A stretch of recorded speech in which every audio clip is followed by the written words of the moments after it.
لن تنالوا البر حتى تنفقوا مما تحبون وما تنفقوا من شيء فإن الله به عليم۔ تم نیکی کو ہرگز نہیں پا سکتے حتیٰ تنفقوا، یہاں تک کہ تم خرچ نہ کرو اللہ کے راستے میں وہ چیزیں جنہیں تم پسند کرتے ہو۔ وما تنفقوا من شيء فإن الله به عليم، تم جو کچھ بھی خرچ کرو تو اللہ اس کو جاننے والے ہیں۔ آیت کے سیاق و سباق کو دیکھا جائے تو یہودیوں کا نظریہ، یہودیوں کا جو عقیدہ تھا، یہودیوں کو جو من پسند چیزیں تھیں وہ انہیں چھوڑنے کے لیے تیار نہیں تھے۔ مثلا یہودی اپنے مذہبی عہدوں سے، اپنے اقتدار سے، اپنے مال و دولت سے دستبردار ہونے کے لیے تیار نہیں تھے۔ تو قرآن کریم نے انہیں کو مخاطب کر کے کہا جب تک تم اپنی پسندیدہ چیزیں، ہاں وہ تمہارا اقتدار اور کرسی کیوں نہ ہو، یا اسی طریقے سے تمہاری دولت اور شہرت کیوں نہ ہو، اسے چھوڑنے کے لیے تیار نہیں ہو جاؤ گے، ایمان تمہیں حاصل نہیں ہو سکتا ہے۔ یہ تو آیت کے سیاق کے لحاظ سے ایک تفسیر ہے۔ ظاہری الفاظ میں تفسیر صاف یہ ہے کہ جو بھی شخص اللہ کے راستے میں مال خرچ کرتا ہے، جب تک کہ وہ اپنا پسندیدہ مال اللہ کے راستے میں خرچ نہ کرے تو اسے نیکی کے اندر کمال حاصل نہیں ہو سکتا ہے۔ اسی آیت کو سابقہ ایک آیت سے ہم نے جوڑا تھا، یا ایھا الذین آمنوا انفقوا من طیبات ما کسبتم ومما اخرجنا لکم من الارض ولا تیمموا الخبیث منہ تنفقون ولستم بآخذیہ، بری بری چیزوں کو خرچ کرنے کا ارادہ بھی نہ کرو، حالانکہ اگر وہ تمہیں دی جائیں تو تم اسے نہ لو مگر یہ کہ چشم پوشی کر کے۔ اس آیت کے نازل ہونے کے بعد صحابہ کرام رضوان اللہ تعالی عنہم اجمعین کی لائنیں لگ گئی اللہ کے رسول علیہ السلام کے دربار میں اپنی اپنی پسندیدہ چیزوں کو لے کر۔ مثلا حضرت اسامہ بن زید رضی اللہ تعالیٰ عنہ، حضرت زید بن حارثہ رضی اللہ تعالیٰ عنہ بارگاہ رسالت مآب میں حاضر ہوئے، یا رسول اللہ میری سب سے پسندیدہ چیز میرا یہ گھوڑا ہے، میں اسے اللہ کے راستے میں صدقہ کرتا ہوں۔ اللہ کے رسول نے ان سے لیا اور لینے کے بعد واپس انہی کے بیٹے اسامہ کو دیا۔ وہ تھوڑے سے ناراض ہوئے کہ ہمارا صدقہ ہمارے گھر میں، آپ نے کہا تمہارا ثواب تم کو مل گیا۔ عمر بن خطاب رضی اللہ تعالیٰ عنہ کی انتہائی ایک محبوب باندی تھی، جب یہ آیت نازل ہوئی انہوں نے اسے آزاد کر دیا، اور اسی طریقے سے حضرت عبداللہ بن عمر کی بھی ایک محبوب باندی تھی، اس آیت کے نازل ہونے کے بعد انہوں نے بھی اس کو آزاد کر دیا۔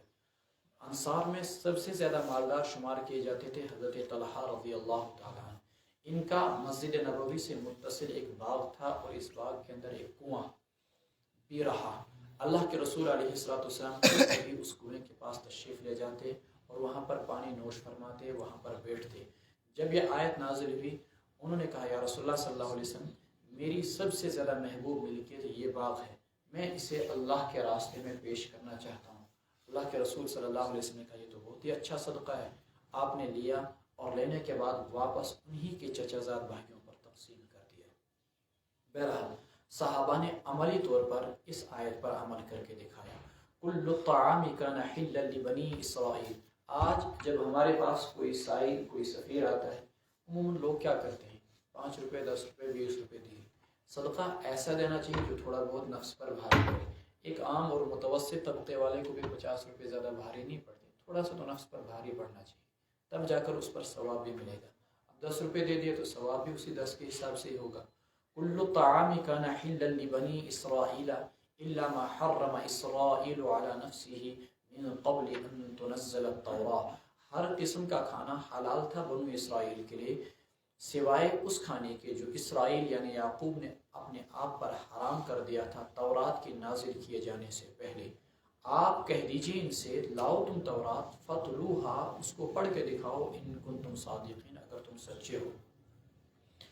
حضرت یعقوب علیہ السلام کو ایک تکلیف لاحق ہو گئی تھی، عرق النساء، یہ خاص قسم کی بیماری ہوتی ہے، انہیں لاحق ہو گئی تھی۔ انہوں نے اللہ تبارک و تعالیٰ سے دعا کی تھی رب العالمین اگر آپ مجھے اس بیماری سے شفا دیں گے تو میں اپنی سب سے محبوب غذا کو ترک کر دوں گا۔ جب اللہ تعالیٰ نے ان کو شفا دے دی تو انہوں نے اپنی سب سے محبوب غذا اونٹ کے گوشت کو ترک کر دیا۔ بنو اسرائیل نے بھی ان کی دیکھا دیکھی یا ان کی پیروی کے اندر اونٹ کے گوشت کو ترک کر دیا، ٹھیک ہے۔ اسی کو کہا گیا کل طعام کان حلا لبنی اسرائیل الا ما حرم اسرائیل علی نفسه من قبل ان تنزل التوراۃ۔ اب تم اپنے محرمات کی نسبت کرتے ہو کہ اس گوشت کی حرمت کا حکم جو ہے وہ تورات کے اندر ہے۔ قرآن کریم انہیں کہتا ہے کہ فأتوا بالتوراۃ فاتلوها ان کنتم صادقین، لاؤ تورات، اس کو پڑھو اگر تم سچے ہو۔ ایک مسئلہ یہاں پر مستنبط ہوا، امت محمدیہ کے اندر ایسی چیزوں کی نظر ماننا درست اور جائز نہیں ہے جو اللہ نے آپ کے لیے حلال کی ہوں اور نظر مان کر آپ نے ان پر حرام کر دیں۔ کیوں؟ خود قرآن کریم کہتا ہے لما تحرم ما احل اللہ لک تبتغی مرضات ازواجک۔ پیغمبر صلی اللہ علیہ وسلم، اللہ نے آپ کے لیے شہد کو حلال کیا، آپ اس چیز کو کیوں حرام کر دیں گے جو اللہ نے آپ کے لیے حلال کیا تھا؟ اس امت کے اندر حلال چیزوں کو نظر کے ذریعے سے حرام کرنے کی اجازت نہیں ہے، سابقہ امتوں کے اندر ایسی اجازت تھی۔ فمن افترى علی اللہ الکذب، سو جو شخص اللہ پر جھوٹ باندھے اس کے بعد بھی، فاولئک هم الظالمون، یہی لوگ ہیں ظالمین۔ قل صدق اللہ، آپ کہہ دیجئے اللہ نے سچی بات کہی۔ فاتبعوا ملت ابراہیم، سو تم ابراہیم علیہ السلام کی ملت کی مذہب کی پیروی کیجئے، حنیفہ، اس کے کئی ترجمے کیے جاتے ہیں، جو سب سے یکسو تھے، سب سے کٹ کر تھے، جو شرک سے بیزار تھے، وما کان من المشرکین، اور وہ مشرکوں میں سے نہ تھے۔ ان اول بیت وضع للناس، روئے زمین پر سب سے پہلا گھر جو لوگوں کے لیے بنایا گیا وہ گھر ہے الذی ببکۃ، جو مکہ میں ہے، مبارکن، جو بابرکت ہے، وہدن، اور ہدایت کا ذریعہ ہے، للعالمین، جہاں بھر کے لوگوں کے لیے، فیہ آیات بینات، اس گھر میں واضح نشانیاں ہیں، ان میں سے من جملہ مقام ابراہیم بھی ہے، ومن دخلہ کان آمنا، جو شخص اس میں داخل ہو جائے، کان آمنا، کہ وہ امن میں ہوگا، وللہ علی الناس، اور اللہ ہی کے لیے لوگوں پر لازم ہے بیت اللہ کا حج کرنا، من استطاع الیہ سبیلا، جس کے اندر طاقت اور سکت ہو وہاں تک پہنچنے کی، ومن کفر، اور جو شخص کفر اختیار کرے گا، فإن اللہ غنی عن العالمین، یقیناً اللہ بے نیاز ہیں جہاں والوں سے۔ اللہ تبارک و تعالیٰ نے فرشتوں کی عبادت کے لیے آسمان پر بیت المعمور، بیت العزت جس کا دوسرا نام ہے، تعمیر کیا۔ ٹھیک اسی کے محاذات میں فرشتوں اور آدم علیہ السلام کے ذریعے سے روئے زمین پر پہلے مکان کی جو تعمیر کی گئی وہ بیت اللہ تھا، خانہ کعبہ تھا۔ پھر طوفان نوح کے اندر یہ منہدم ہو گیا، اس کے بعد ابراہیم علیہ السلام نے، پھر اس کے بعد قبیلہ بنو جرہم نے، پھر عمالقہ نے، پھر قریش نے، اور پھر اس کے بعد عبداللہ بن زبیر رضی اللہ تعالیٰ عنہ نے، اور پھر حجاج ابن یوسف نے اس کو آخر کے اندر تعمیر کیا۔ آج تک جو تعمیر باقی ہے وہی حجاج ابن یوسف والی ہے۔ جزوی ترامیم تو ہوتی رہی، لیکن یہ کہ بیت اللہ کی بنیادوں کو اپنی جگہ سے ہٹایا نہیں گیا، حتیم کو خانہ کعبہ کے اندر داخل نہیں کیا گیا، جس طریقے سے کہ وہ بنائے ابراہیمی کے اندر حتیم والا حصہ خانہ کعبہ کے اندر داخل تھا۔ مکہ کو بکہ بھی کہتے ہیں، کیوں؟ بکہ کے مناتے ہیں توڑنے کے، کیونکہ یہ کفر و شرک اور طاغوتوں اور سرکشوں کو توڑ دینے والا ہے، اس لحاظ سے مکہ کو بکہ بھی کہتے ہیں۔ اور دوسرا قول یہ ہے کہ مکہ ہی کا دوسرا نام بکہ بھی ہے، بابرکت اور سارے جہاں کے لوگوں کے لیے ہدایت کا ذریعہ۔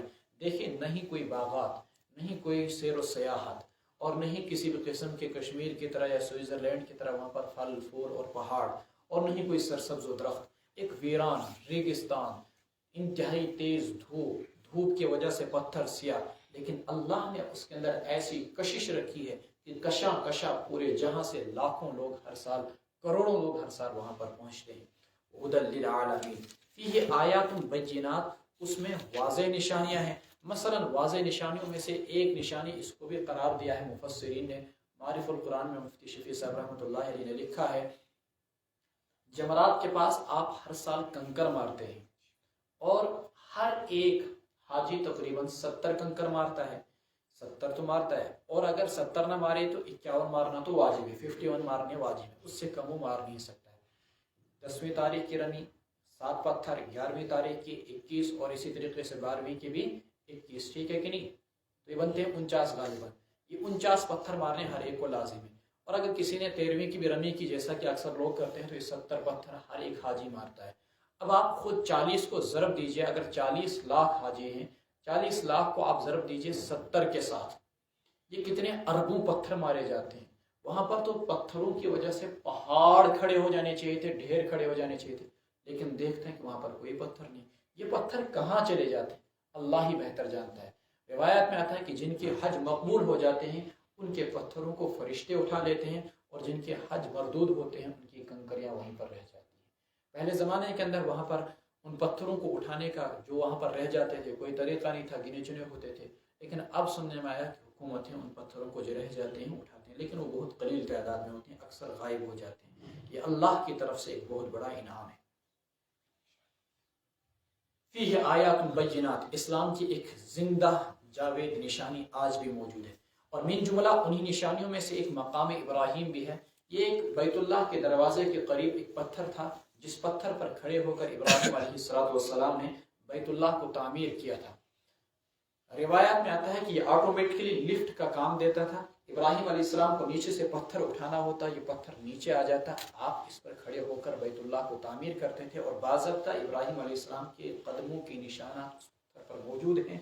بیت اللہ کے دروازے کے سائڈ میں تھوڑے سے 20 فٹ کے فاصلے پر ایک چھوٹا سا چبوترا ہے، اس کے اندر وہ پتھر موجود ہے آج بھی، اور لوگ وہاں سے گزرتے ہیں. لیکن اس پتھر کے پاس جا کر دعا کرنا یا اس پتھر کو اس طریقے سے جھکنا، سجدے کرنا، یہ شرکیہ چیزیں ہیں.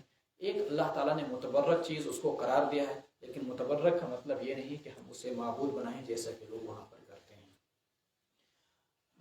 طواف سے فارغ ہونے کے بعد وہاں پر 2 رکعتیں پڑھنا واجب ہے. اگر موقع مل سکے، نہیں تو کہیں پر بھی مسجد حرام کے اندر انسان پڑھے. ومن دخلہ کان آمنا، اور جو شخص اس خانہ کعبہ کے اندر، بیت اللہ کے اندر، مسجد حرام کے اندر داخل ہو جائے تو اسے اب امن حاصل ہوگا. عرب کے لوگ اتنے ظالم و جابر ہوا کرتے تھے، لیکن بیت اللہ کا اتنا احترام تھا کہ اگر کوئی شخص اپنے باپ کے قاتل کو بھی دیکھ لیتا خانہ کعبہ کے اندر، نظر انداز کر کے آگے بڑھ جاتا، اسے قتل نہ کرتا. ہر ایک کو وہاں پر آج بھی امن حاصل ہے. وَلِلَّهِ عَلَى النَّاسِ حِجُّ الْبَيْتِ مَنِ اسْتَطَاعَ إِلَيْهِ سَبِيلًا، حج کے لیے شریعت نے کچھ شرائط اور ضوابط رکھیں. حج کس پر فرض ہے؟ حج اسلام کے بنیادی 5 اراکین میں سے ہے جو ہر مسلمان پر لازم اور واجب ہے، جن پر انسان کے اسلام کی بنیاد رکھی گئی ہے. بنی الاسلام علی 5، اسلام کی بنیاد اور عمارت 5 چیزوں پر کھڑی ہے. سب سے اول مرکزی ستون لا الہ الا اللہ، ایک کونے والا ستون اس اسلام کے خیمے کا نماز، دوسرے کونے والا ستون اسلام کے اس خیمے کا روزہ، تیسرے اس خیمے کا ستون جو ہے وہ زکوٰۃ، اور چوتھا ستون جو ہے وہ کیا ہے؟ حج. خیمے کی مثال سے آپ اس کو سمجھ لیجئے تو زیادہ بہتر انداز میں آپ سمجھ سکیں گے. اگر مرکزی ستون گر جائے تو خیمہ ایسے گر جاتا ہے، شامیانہ گر جاتا ہے. سائیڈ والا کوئی گر جائے تو وہ کونا گر جاتا ہے. اس کے لیے شرائط یہ ہیں حج کے لیے کہ انسان کے پاس زاد و راحلہ اور انسان کا جسم بھی صحیح سلامت ہو، اور پیچھے جو اس کے گھر والے ہیں ان کا بھی خرچہ ہو. اگر کوئی انسان حج پہ جا رہا ہے، اپنا خرچہ موجود ہونا چاہیے، گھر والوں کا خرچہ موجود ہونا چاہیے. یعنی کہ خود حج پہ چلا جائے اور گھر والے بھیک مانگنے پر مجبور ہیں، ایسے شخص پر حج فرض نہیں ہے. نمبر 2، وہاں تک پہنچنے کی استطاعت ہو انسان کے پاس، اتنے پیسے ہو، ادھر سے بھی جانے کا کرایہ، وہاں سے بھی آنے کا کرایہ، وہاں رہنے سہنے کا خرچہ. یہ نہیں کہ وہاں جا کر انسان بھیک مانگے، ایسے شخص پر حج فرض ہے. من استطاع، اور جسم بھی انسان کا صحیح سالم اور تندرست ہونا چاہیے. اگر یہ شرائط مفقود ہو تو پھر انسان حج بدل کرا دے. ومن کفر فإن اللہ غنی عن العالمین، اللہ کے رسول علیہ السلام کے سلسلے میں ایک شدید وعید ہے. فرمایا کہ جس شخص پر حج واجب ہے اور پھر وہ حج کو انجام نہیں دیتا تو پھر مجھے اس بات کی کوئی پرواہ نہیں کہ وہ یہودی بن کر مرے یا نصرانی بن کر مرے. قل یا اہل الکتاب، آپ کہہ دیجئے کہ اہل کتاب، لما تکفرون بآیات اللہ، تم کیوں اللہ کی آیات کا انکار کرتے ہو؟ واللہ شہید علی ما تعملون، تم جو کچھ کرتے ہو اللہ ان ساری چیزوں سے باخبر ہیں.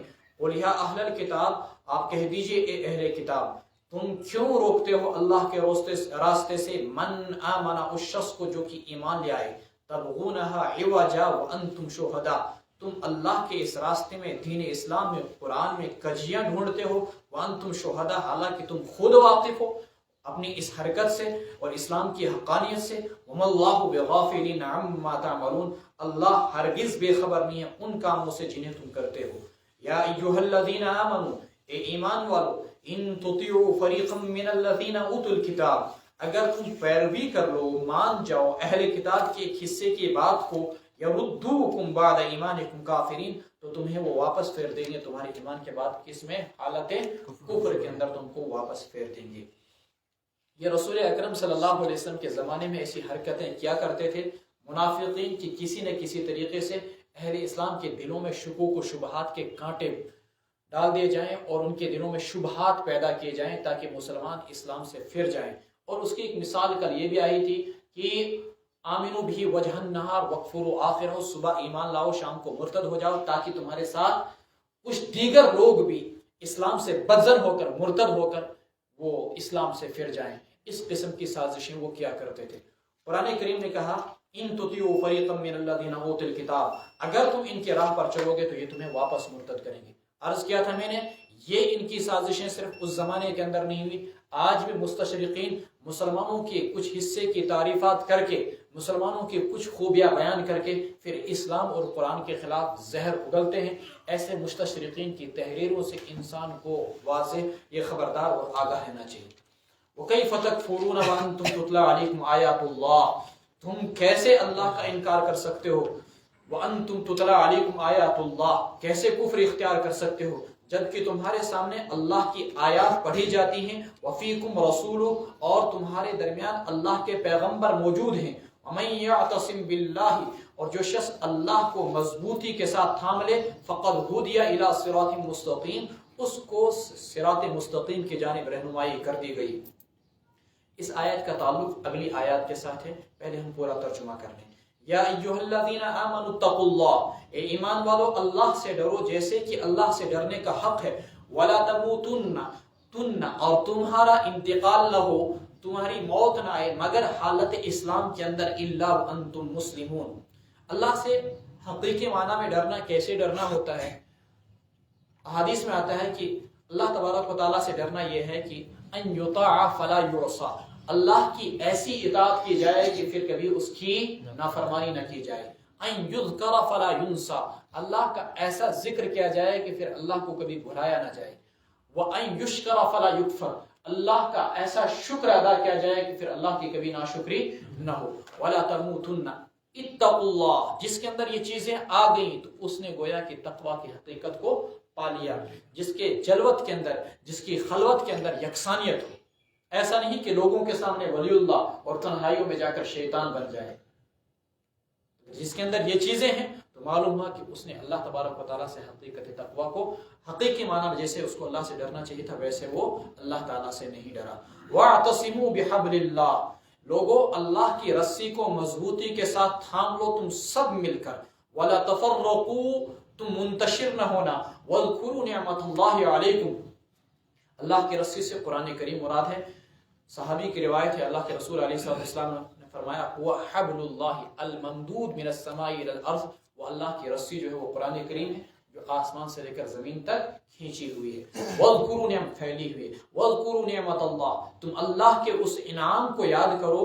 اذ کنتم، جو اللہ نے تم پر کیا. علیکم اذ کنتم اعداء، جب تم دشمن تھے. فألف بین قلوبکم، پھر اللہ نے جوڑ دیا تمہارے دلوں کو. فاصبحتم، پھر ہوگے تم اللہ کے انعام کی وجہ سے اخوان، آپس میں بھائی بھائی. وکنتم علی شفا حفرۃ من النار، اور تم تھے دوزخ کے گڑھے کے کنارے پر. شفا اس کی جمع اشفاء، مانا گھڑا. حفرۃ حفر نہیں مانا کنارہ، حفرۃ کی مانا گھڑا. تم تھے دوزخ کے گھڑے کے کنارے پر. فانقذکم منها، اللہ نے تم کو دوزخ کی آگ سے بچایا. کذالک یبین اللہ، اسی طریقے سے اللہ تمہارے سامنے کھول کھول کر اپنی آیات کو بیان کرتے ہیں. لکم آیاتہ لعلکم تہتدون، تاکہ تم راہ یاب ہو جاؤ، ہدایت یاب ہو جاؤ. رسول اکرم صلی اللہ علیہ وسلم کی بعثت سے قبل اوس اور خزرج مدینہ کے یہ دونوں قبیلے آپس میں شدید جنگیں لڑا کرتے تھے. اور آپ علیہ السلام کی تشریف آوری سے قبل ہی ایک جنگ، مشہور جنگ، جنگ بعاث کے نام سے ہو چکی تھی. یہود بنو قریظہ اور بنو نذیر ان کی آپسی ناچاتے اور نا اتفاقی کا فائدہ اٹھاتے ہوئے خود معیشتی میدان میں اتنے مضبوط ہو گئے تھے کہ مدینہ کے اندر معاشی میدان میں انہی کی حاکمیت تھی، اور وہ چاہتے تھے کہ آپس میں لڑتے رہیں لڑتے اتنے کمزور ہو جائیں کہ ہم حاکم ہو جائیں اور یہ ختم ہو جائے۔ اللہ تبارک و تعالیٰ نے پیغمبر آخر الزماں صلی اللہ علیہ وسلم کو مبعوث کیا۔ آپ علیہ السلام پر اوس اور خزرج دونوں نے ایمان لایا۔ ایمان لانے کے بعد ان کی دشمنیاں، ان کی نفرتیں محبتوں میں تبدیل ہو گئی اور ان کے دل آپس میں جڑ گئے۔ ایک دن شماس ابن قیس غالباً اس کا نام تھا، ایک بڑا یہودی، ابن قیس اس کا نام کہا جاتا ہے، اس نے صحابہ کی اور اوس و خزرج کی اس محبت کو جب آپس میں دیکھا تو اس کا دل جل اٹھا، اس کے دل کے اندر آگ پیدا ہو گئی، ہائے ہائے یہ کیا ہو گیا، یہ تو ختم ہونے کے قریب تھے، یہ تو آپس میں شیر و شکر ہو گئی۔ اس نے ایک آدمی کو زمانہ جاہلیت کے جنگ بعاث کے حوالے سے جو عربی اشعار تھے وہ اسے یاد کرائے، اور یاد کرانے کے بعد اس نے اس کو کہا جا کر اسے انصار کی مجلس میں ان اشعار کو پڑھو۔ وہ یہودی شخص آیا اور اس نے وہ اشعار انصار کی مجلس میں پڑھے۔ ان جاہلیت کے اشعار کو سننا تھا کہ دونوں قبائل کی آنکھوں میں خون اتر آیا، پرانی یادیں تازہ ہو گئی، اور حتیٰ کی جنگ کی تاریخ تک طے ہو گئی۔ اللہ کے رسول علیہ السلام کو معلوم ہوا، آپ علیہ السلام ان کے درمیان پہنچے اور آپ نے فرمایا وَكَيْفَ تَكْفُرُونَ وَأَنْتُمْ تُتْلَى عَلَيْكُمْ آيَاتُ اللَّهِ وَفِيكُمْ رَسُولُهُ۔ یہ جملہ یہاں پر اس سے متعلق نکلتا ہے، کیا اللہ نے تمہارے دلوں کو متحد نہیں کیا؟ کیا اللہ نے تم کو اسلام کی دولت سے نہیں نوازا؟ کیا اللہ نے تمہارے درمیان سے خون ریزی ختم نہیں کی؟ کیا اللہ نے تم کو آپس میں شیر و شکر نہیں کیا؟ اب میرے ہوتے ہوئے یہ جاہلیت کی باتیں اور حرکتیں تمہیں زیبا نہیں دیتی۔ انصار کو فوراً اپنی غلطی کا احساس ہوا، گلے ملے، ایک دوسرے سے معافیا مانگی اور آپس میں شیر و شکر ہو گئی۔ یوں یہودیوں کی مسلمانوں کے بیچ افتراق و انتشار پھیلانے کی یہ سازش اور کوشش ناکام ہو گئی۔ آج بھی دنیا کے مسلمانوں کے درمیان ایک ملک کو دوسرے ملک، ایک قوم کو دوسری قوم کے خلاف بھڑکانے کی سازشیں ہر دور کے اندر ہوتی رہی اور آج بھی ہو رہی ہیں۔ وَلْتَكُمْ مِنْكُمْ أُمَّةٌ يَدْعُونَ إِلَى الْخَيْرِ، ان ساری سازشوں کا کس طریقے سے تدارک ہوگا اور مسلمانوں کے خلاف ہونے والے ان تمام تدابیر کا کیسے ان کو روکا جا سکتا ہے؟ قرآن کریم نے کہا تمہیں ایک ہوشیار امت ہونا چاہیے، تمہیں ایک خبردار امت ہونا چاہیے، تمہارے درمیان سب ایسے نہ ہوں کہ جو سوئے ہوں، کچھ لوگ ایسے ہونے چاہیے جو جاگے ہوئے ہوں، اگر کہیں پر کچھ غلط ہو رہا ہو تو فوراً اس کی وہ روک ٹوک کریں اور جو معاشرے کو اچھائیوں کی طرف بلائیں اور برائیوں سے روکیں۔ وَلْتَكُمْ مِنْكُمْ، اور یقیناً ہونی چاہیے تمہارے درمیان ایک جماعت، یدعون الی الخیر، جو بھلائیوں کی طرف بلائے، ویأمرون بالمعروف، نیکیوں کا حکم دے، وینہون عن المنکر، اور برائیوں سے روکیں، واولئک هم المفلحون، یقیناً وہی لوگ کامیاب ہیں۔ ولا تکونوا کالذین تفرقوا، اے اہل ایمان تم ان لوگوں کی طرح نہ ہو جانا جنہوں نے آپس میں انتشار اور افتراق کیا، جو بٹ گئے، واختلفوا، اور اختلاف کیا، بعد اس کے کہ ان کے پاس واضح دلائل آ گئے تھے۔ وَأُولَٰئِكَ لَهُمْ عَذَابٌ عَظِيمٌ، یہ وہی لوگ ہیں جن کے لیے دردناک عذاب ہوگا۔ کب؟ یوم تبیض وجوہ وتسود وجوہ، جس دن کچھ چہرے سفید ہوں گے، وتسود وجوہ، اور کچھ چہرے سیاہ ہوں گے۔ فَأَمَّا الَّذِينَ اسْوَدَّتْ وُجُوهُهُمْ، سو جن کے چہرے سیاہ ہوں گے، کالے ہوں گے، ان سے کہا جائے گا اکفرتم بعد ایمانکم، کیا تم نے کفر کو اختیار کیا ایمان لانے کے بعد؟ فذوقوا العذاب بما کنتم تکفرون، سو چکھو تم عذاب کا مزہ اس وجہ سے کہ تم کفر کیا کرتے تھے۔ وَأَمَّا الَّذِينَ ابْيَضَّتْ وُجُوهُهُمْ، اور جن لوگوں کے چہرے سفید ہوں گے، ففی رحمت اللہ، تو وہ اللہ کی رحمت میں ہوں گے، ہم فیہا خالدون، اس میں وہ ہمیشہ ہمیشہ رہیں گے۔ تلک آیات اللہ نتلوها علیک بالحق، یہ اللہ کی آیات ہیں جنہیں ہم آپ کے سامنے ٹھیک ٹھیک پڑھتے ہیں۔ وما اللہ یرید الظلم للعالمین، اللہ ہرگز بندوں پر ظلم کرنے والے نہیں۔ اختلاف و انتشار کے خاتمے کا طریقہ کار قرآن کریم نے بتایا، امر بالمعروف اور نہی عن المنکر، معاشرے سے برائیوں کو ختم کرنے اور نیکیوں کو رواج دینے کا طریقہ کار شریعت نے بتایا کہ امر بالمعروف اور نہی عن المنکر، اور امت کے اندر ہر زمانے کے اندر ایک طبقہ ایسا ہونا چاہیے جو اس کار خیر کو انجام دیتا رہے۔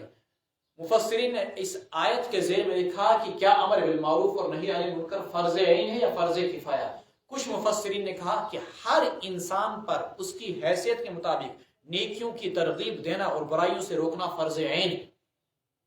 کچھ مفسرین نے کہا نہیں، یہ فرض کفایہ ہے کہ اگر امت کے اندر ایک طبقہ، ایک جماعت، کچھ افراد اس کام کو انجام دے رہے ہوں تو دوسروں سے یہ فریضہ ثابت ہو جائے گا۔ الغرض قصہ مختصر، من رأى منکم منکرا فلیغیرہ بیدہ، اگر تم میں سے کوئی بھی شخص کسی جگہ گناہ کو ہوتے ہوئے دیکھے تو طاقت سے بدلیے، نہیں تو زبان سے بھی اگر روک ٹوک نہیں کر سکتے ہو تو کم سے کم دل سے برا جانو۔ اللہ کے رسول علیہ السلام نے فرمایا وَلَيْسَ وَرَاءَ ذَلِكَ حَبَّةُ خَرْدَلٍ مِّنْ ایمان، اگر تم دل سے بھی کسی کے گناہ کو برا نہیں سمجھ رہے ہو تو گویا تمہارے دل کے اندر رائی کے دانے کے برابر بھی ایمان۔ کوئی نماز نہیں پڑھ رہا ہے معاشرے کے اندر، کوئی قرآن کریم کی تعلیمات کو پس پش ڈال رہا ہے، کوئی زکوٰۃ نہیں دے رہا ہے، کوئی روزہ نہیں رکھ رہا ہے، کوئی حج نہیں کر رہا ہے، اور ہم سوچیں مسئلہ اس کا ہمیں کیا اس سے؟ قرآن کریم اس مزاج کی حوصلہ افزائی نہیں کرتا ہے۔ جو ہم سوچتے ہیں کہ خود ہم ہدایت پر، خود ہم اولیاء اللہ بن گئے، خود ہم علماء بن گئے، خود ہم نیک اور صالح بن گئے، تو کیا اتنی سی چیز تمہاری کامیابی کے لیے کافی ہے؟ نہیں، بلکہ ضروری یہ ہے کہ تم معاشرے کو نیکیوں کی ترغیب دو اور معاشرے کو برائیوں سے روکو۔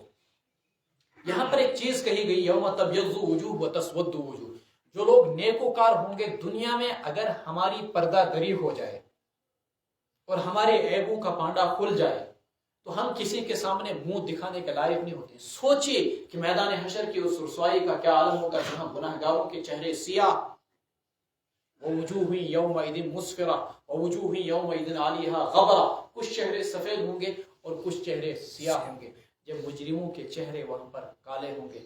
اللہ بچائے کہ اس رسوائی کا کیا عالم ہوگا جب ہم اپنے آپ کو پھر چھپا بھی نہ پائیں۔ اللہ ہمارے گناہوں کو معاف فرمائے۔ وَلِلَّهِ مَا فِي السَّمَاوَاتِ وَمَا فِي الْأَرْضِ، اللہ ہی کا ہے جو کچھ آسمانوں میں ہے اور جو کچھ زمین میں ہے، ساری حاکمیت، ملکیت اللہ ہی کی، اقتدار اللہ ہی کا، اور سارے امور اللہ ہی کی طرف لوٹائے جائیں گے قیامت کے دن۔ کنتم خیر امت، تم سب سے بہترین امت ہو، اخرجت للناس، جنہیں لوگوں کے لیے نکالا گیا ہے، تأمرون بالمعروف، تم لوگوں کو نیکیوں کا حکم دیتے ہو اور برائیوں سے روکتے ہو، وتؤمنون باللہ، اور اللہ کی ذات پر یقین رکھتے ہو، ولو آمن اہل الکتاب، اگر اہل کتاب ایمان لے آتے، لکان خیر لہم، تو ان کے لیے بہت بہتر ہوتا، منہم المؤمنون، ان میں سے کہ ایک جماعت ایسی ہے جو صاحب ایمان ہے، واکثرهم الفاسقون، لیکن اکثر لوگ ان میں سے ایسے ہیں جو فاسق و فاجر ہیں۔ لن یضروکم الا اذى، وہ تمہیں نقصان نہیں پہنچا سکتے مگر تھوڑی سی تکلیف۔ وَإِن يُقَاتِلُوكُمْ، اور اگر وہ تمہارے ساتھ لڑیں، يُوَلُّوكُمُ الْأَدْبَارَ، تو وہ تم سے پشت پھیر کر بھاگ جائیں، ثُمَّ لَا يُنصَرُونَ، پھر ان کی مدد بھی نہیں کی جائے گی۔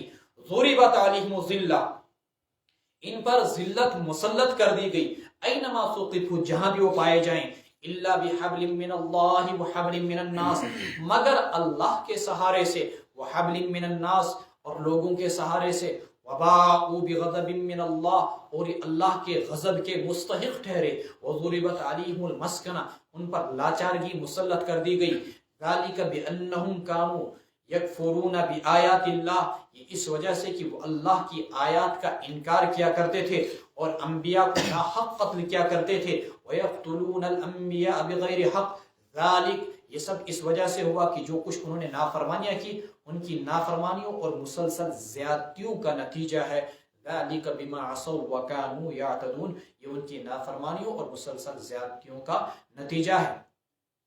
یہاں قرآن کریم نے کہا کہ یہودیوں پر رہ، لیکن یہودیوں پر ذلت کو مسلط کر دیا گیا ہے، مگر دو چیزیں ایسی ہیں جو ان کو ذلت سے بچاتی ہیں، الا بحبل من اللہ، وہ خدائی قانون کا سہارا لے، مثلا مسلمانوں کے ذمہ بن جائیں، مسلمانوں کے تابع رہ کر زندگی گزاریں اور جزیہ دینا منظور کریں، تو اس صورت میں اسلام ان کی جان کو، مال کو، ان کے بچوں کو اور ان کے عورتوں کو اور ان کے بوڑھوں کو تحفظ فراہم کرے گا، الا بحبل من اللہ وحبل من، تو یہ اسلامی قانون ان کو تحفظ فراہم کر رہا ہے۔ وحبل من الناس، یا اسی طریقے سے لوگوں کے سہارے وہ جیتے ہیں، جیسے یورپ کے اندر آپ دیکھیں جیتے تو ہیں وہ، لیکن لوگوں کے سہارے، یا اسرائیل آج امریکہ کے سہارے، یورپ کے سہارے جی رہا ہے، ہر سال ان سے اربوں کی امداد لے کر وہاں پر مسلمانوں کے قلب میں جی رہا ہے، لیکن ان کے ساتھ ماضی کے اندر خود نصارہ اور عیسائیوں نے جو کچھ کیا وہ تاریخ کا ایک واضح اور روشن باب ہے جس کا انکار نہیں کیا جا سکتا ہے۔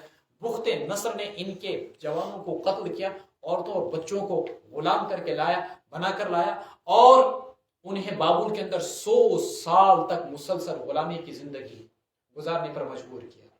پھر اس کے بعد اسی صدی کے اندر، پچھلی داستان چھوڑ دیجئے، چیکوسلواکیہ کے اندر اور جرمنی کے اندر ہٹلر نے ان کے ساتھ جو کچھ سلوک کیا وہ بھی تاریخ کا ایک واضح اور حالیہ باب ہے، کوئی دور کی تاریخ نہیں۔ 60 لاکھ یہودیوں کو تہہ تیگ کر دیا گیا۔ لیسو سوا، لیکن قرآن کریم ایک منصف کتاب ہے۔ کیا سارے کے سارے اہل کتاب ایسے ہی؟ قرآن کریم کہتا ہے کہ سب کے سب برابر نہیں ہیں۔ یہ قرآن کریم انصاف کی بات کر رہا ہے۔ من اہل الکتاب، اہل کتاب میں سے ایک جماعت ایسی بھی ہے، امت قائمت، جو دین پر ثابت قدم ہے، یتلون آیات اللہ، جو اللہ کی قائم ہے، یتلون آیات اللہ، اللہ کی آیات کو پڑھتے ہیں، آنا اللیل، راتوں کو، وہ راتوں کے اوقات میں، ہم یسجدون، جبکہ وہ سجدہ کرتے ہیں یعنی نمازیں پڑھتے ہیں، یؤمنون باللہ، وہ اللہ پر ایمان رکھتے ہیں، والیوم الآخر، اور آخرت کے دن پر، ویأمرون بالمعروف، نیکیوں کا حکم دیتے ہیں، وینہون عن المنکر، اور برائیوں سے روکتے ہیں، ویسارعون فی الخیرات، اور نیکیوں کی طرف لپکتے ہیں، ویسارعون فی الخیرات، اور نیکیوں کی طرف تیزی کے ساتھ دوڑتے ہیں، لپکتے ہیں، وَأُولَئِكَ مِنَ الصَّالِحِينَ، اور یہی لوگ ہیں صالحین۔ قرآن کریم نے صالح کی تعریف میں یہاں پر 5 چیزیں بیان کی۔ ایمان باللہ، 4 چیزیں بیان کی، ایمان باللہ، ایمان بالآخرت، کہ ان کا عقیدہ، ان کا یقین پختہ تر، اللہ کی ذات کو، آخرت کے دین پر ان کا پکا یقین ہے، وہ بعث بعد الموت اور جنت و جہنم کو، قبر کے عذاب کو برحق جانتے ہیں۔ قرآن کریم نے صالحین کی تعریف میں دوسرا جملہ یأمرون بالمعروف، تیسرا جملہ ینہون عن المنکر، اور چوتھی چیز یسارعون فی الخیرات۔ جن طبقات کے اندر یہ چاروں چیزیں پائی جائیں آج امت مسلمہ کے اندر، تو پھر اگر وہ صالح ہونے کا دعویٰ کریں، دعوے دار تو برحق، لیکن اگر کوئی شخص اپنے آپ خود اپنی ذات کے اندر کتنا ہی ولی اللہ کیوں نہ ہو، اور اس کے اندر امر بالمعروف نہی عن المنکر کا جذبہ ہی موجود نہیں، اس کے ماتھے پہ کبھی ہمسائے کی بے دینی کو دیکھ کر شکن تک نہیں آتی، اس کے ماتھے پر کبھی اپنے بھائی کے نماز چھوڑنے پر شکن تک نہیں آتی ہے، تو ٹھیک ہے وہ اپنی ذات تک تو صالح ہو سکتا ہے، لیکن معاشرے کے لیے مفید صالح نہیں ہو سکتا ہے۔ وما يفعلوا من خیر فلن يكفروا، اور نہیں کرتے ہیں وہ کسی بھی نیکی کو، وما يفعلوا من خیر، اور جو بھی نیکی وہ کرتے ہیں، فلن يكفروا، تو ہرگز ان کو نیکی کے اجر سے محروم نہیں کیا جائے گا، ان کی نیکی کی ناقدری نہیں کی جائے گی، نیکی کے اجر سے ہرگز ان کو محروم نہیں کیا جائے گا۔ واللہ علیم بالمتقین، اللہ تعالیٰ متقیوں کو خوب جاننے والے ہیں۔ ان الذین کفروا، بلا شبہ جن لوگوں نے کفر اختیار کیا، لن تغنی عنہم اموالہم ولا اولادہم من اللہ شیئا، اللہ سے نہیں بچا پائیں گی انہیں ان کی اموال اللہ کے مقابلے میں، اور نہیں ان کی اولادیں کچھ بھی، شیئا واولئک اصحاب النار، یہی لوگ ہیں دوزخی، ہم فیہا خالدون، اس میں ہمیشہ ہمیشہ رہیں گے۔ مثل ما ينفقون، کافر جو مال اللہ کے راستے میں خرچ کرتے ہیں، مثل ما ينفقون فی هذه الحیات الدنیا، اس دنیاوی زندگی کے اندر، کمثل ریح، اس ہوا کی طرح ہے، فیہا صر، جس میں پالا ہو، اصابت حرث قوم ظلموا انفسهم، پھر وہ پالا آ لگے ایک ایسی قوم کی کھیتی کو، ظلموا انفسهم، جنہوں نے اپنے آپ پر ظلم ڈھایا ہو، فاہلکت، پھر وہ پالا اس کھیتی کو، وہ ہوا اس کھیتی کو تباہ کر کے رکھ دے، وما ظلمهم اللہ، اللہ نے ان پر کوئی ظلم نہیں کیا، ولکن كانوا انفسهم یظلمون، لیکن خود وہ اپنے آپ پر ظلم ڈھاتے ہیں۔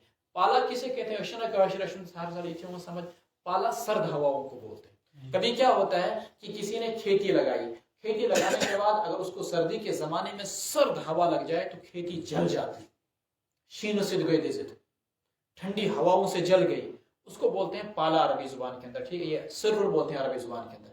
تو کافروں کی نیکیوں کی مثال قرآن کریم نے یہاں پر دی۔ کافر اگر دنیا میں کوئی بھی صدقہ جاریہ بالفاظ دیگر کرتے ہیں، کہیں پر ٹینکی بنوا دی، بیادگار فلاں، کہیں پر مسافر خانہ بنا دیا، کہیں پر کچھ کر دیا، پھر اس کے بعد وہ یہ سوچیں کہ اللہ کے یہاں ہم کو اس کا اجر ملے گا، نہیں، کیونکہ ان کے کفر کی سرد ہوائیں، ان کی ریاکاری کی سرد ہوائیں ان کے ان صدقات کو جلا کر راکھ کر دیتی ہیں۔ اللہ تبارک و تعالیٰ کے یہاں ان کو ان کی نیکیوں کے پر کوئی بھی اجر نہیں ملے گا۔ کیا اللہ نے کوئی ایسا جان بوجھ کر کیا؟ نہیں، وما ظلمهم اللہ، اللہ نے ان کی نیکیوں کو ضائع کر کے ان پر کوئی ظلم نہیں کیا ان کے صدقات کو، بلکہ خود ہی ان کے کفر اور ان کی ریاکاری اس صدقات کے ضائع ہونے کا سبب بنے۔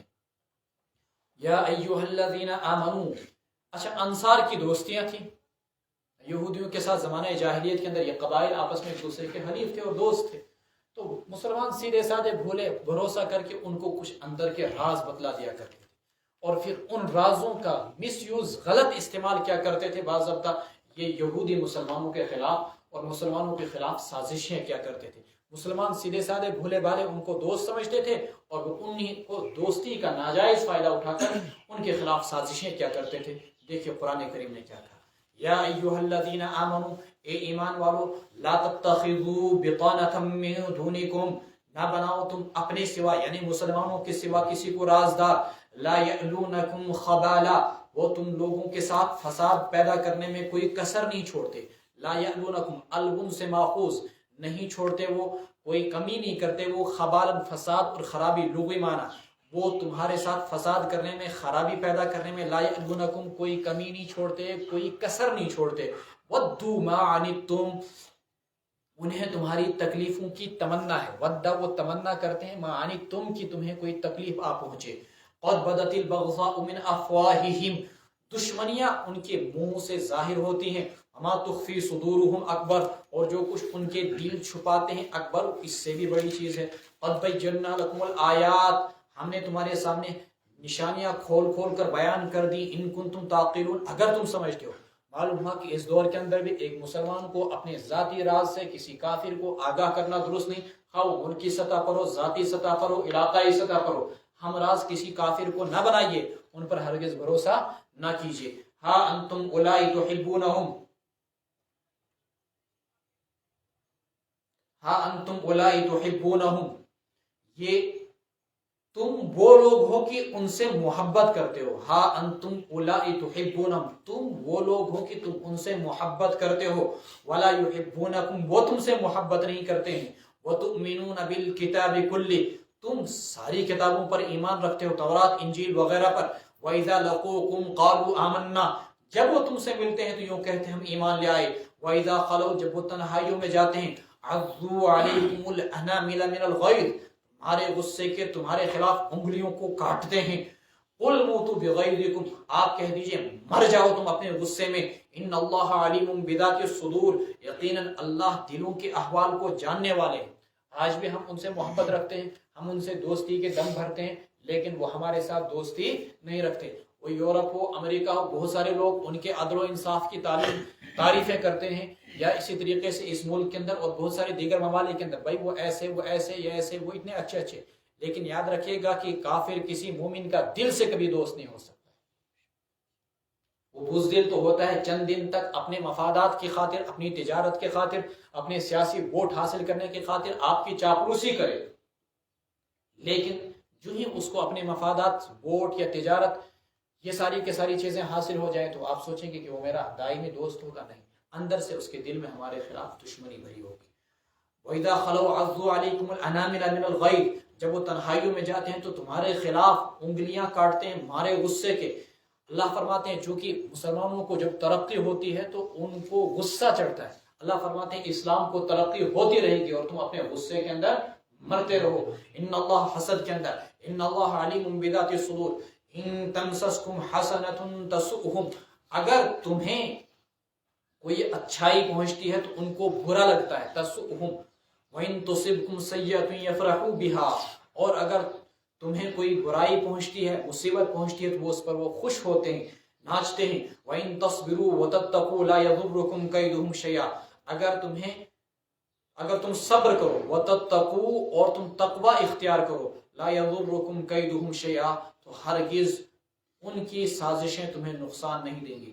کچھ ہی دن پہلے ایک جگہ اسلامی ملک کے اندر ایک بم دھماکہ ہوا مسجد کے اندر, اس میں 100-150 پولیس والے مسلمان بیچارے مارے گئے, شہید ہوئے.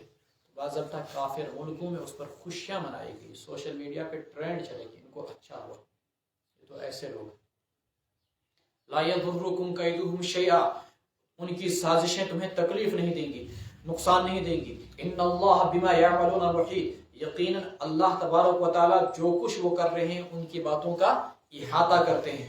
وَإِذْ غَدَوْتَ مِنْ أَهْلِكَ, اب یہاں سے آگے مسلسل آخری سبق تک آج کا ایک سبق شروع ہو رہے ہیں, وہ ہے غزوہ احد, اور مختصر 2-3 آیتوں میں غزوہ بدر کا تذکرہ.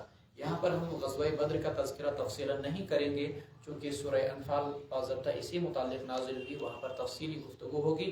یہاں پر ہم اختصار کے ساتھ غزوہ احد کا تذکرہ کریں گے، لیکن بجائے اس کے کہ میں 1-2 گھنٹے تک پہلے اس کی پوری کہانی سناؤں، ہر آیت کے ذیل میں غزوہ احد کا جو بھی واقعہ ہوگا میں آپ کے سامنے اسے ذکر کروں گا۔ پہلی چیز وَإِذْ غَدَوْتَ، اور اے پیغمبر صلی اللہ علیہ وسلم جب آپ صبح صبح نکلے، من اہلی کا اپنے گھر والوں سے، اپنے گھر سے، تُبَوِّئُ الْمُؤْمِنِينَ مَقَاعِدَ لِلْقِتَالِ، آپ مومنوں کے لیے جنگ کے لیے مورچوں پر مومنوں کو مقرر کر رہے تھے، آپ جنگ کے لیے مومنوں کو مورچوں پر، مقاعدہ مورچوں پر، تبوئو مقرر کر رہے تھے مومنوں کو جنگ کے مورچوں پر، واللہ سمیع علیم، اللہ سننے والے اور جاننے والے۔ اذ ہمت طائفتان منکم، جب تم میں سے 2 جماعتوں نے ارادہ کر لیا، ان تفشلا، کہ وہ پست ہمت ہو جائیں، ہمت ہار بیٹھیں، لیکن اللہ ان کا ولی تھا۔ وعلی اللہ فلیتوکل المؤمنون، اور اللہ ہی پر اہل ایمان کو بھروسہ کرنا چاہیے۔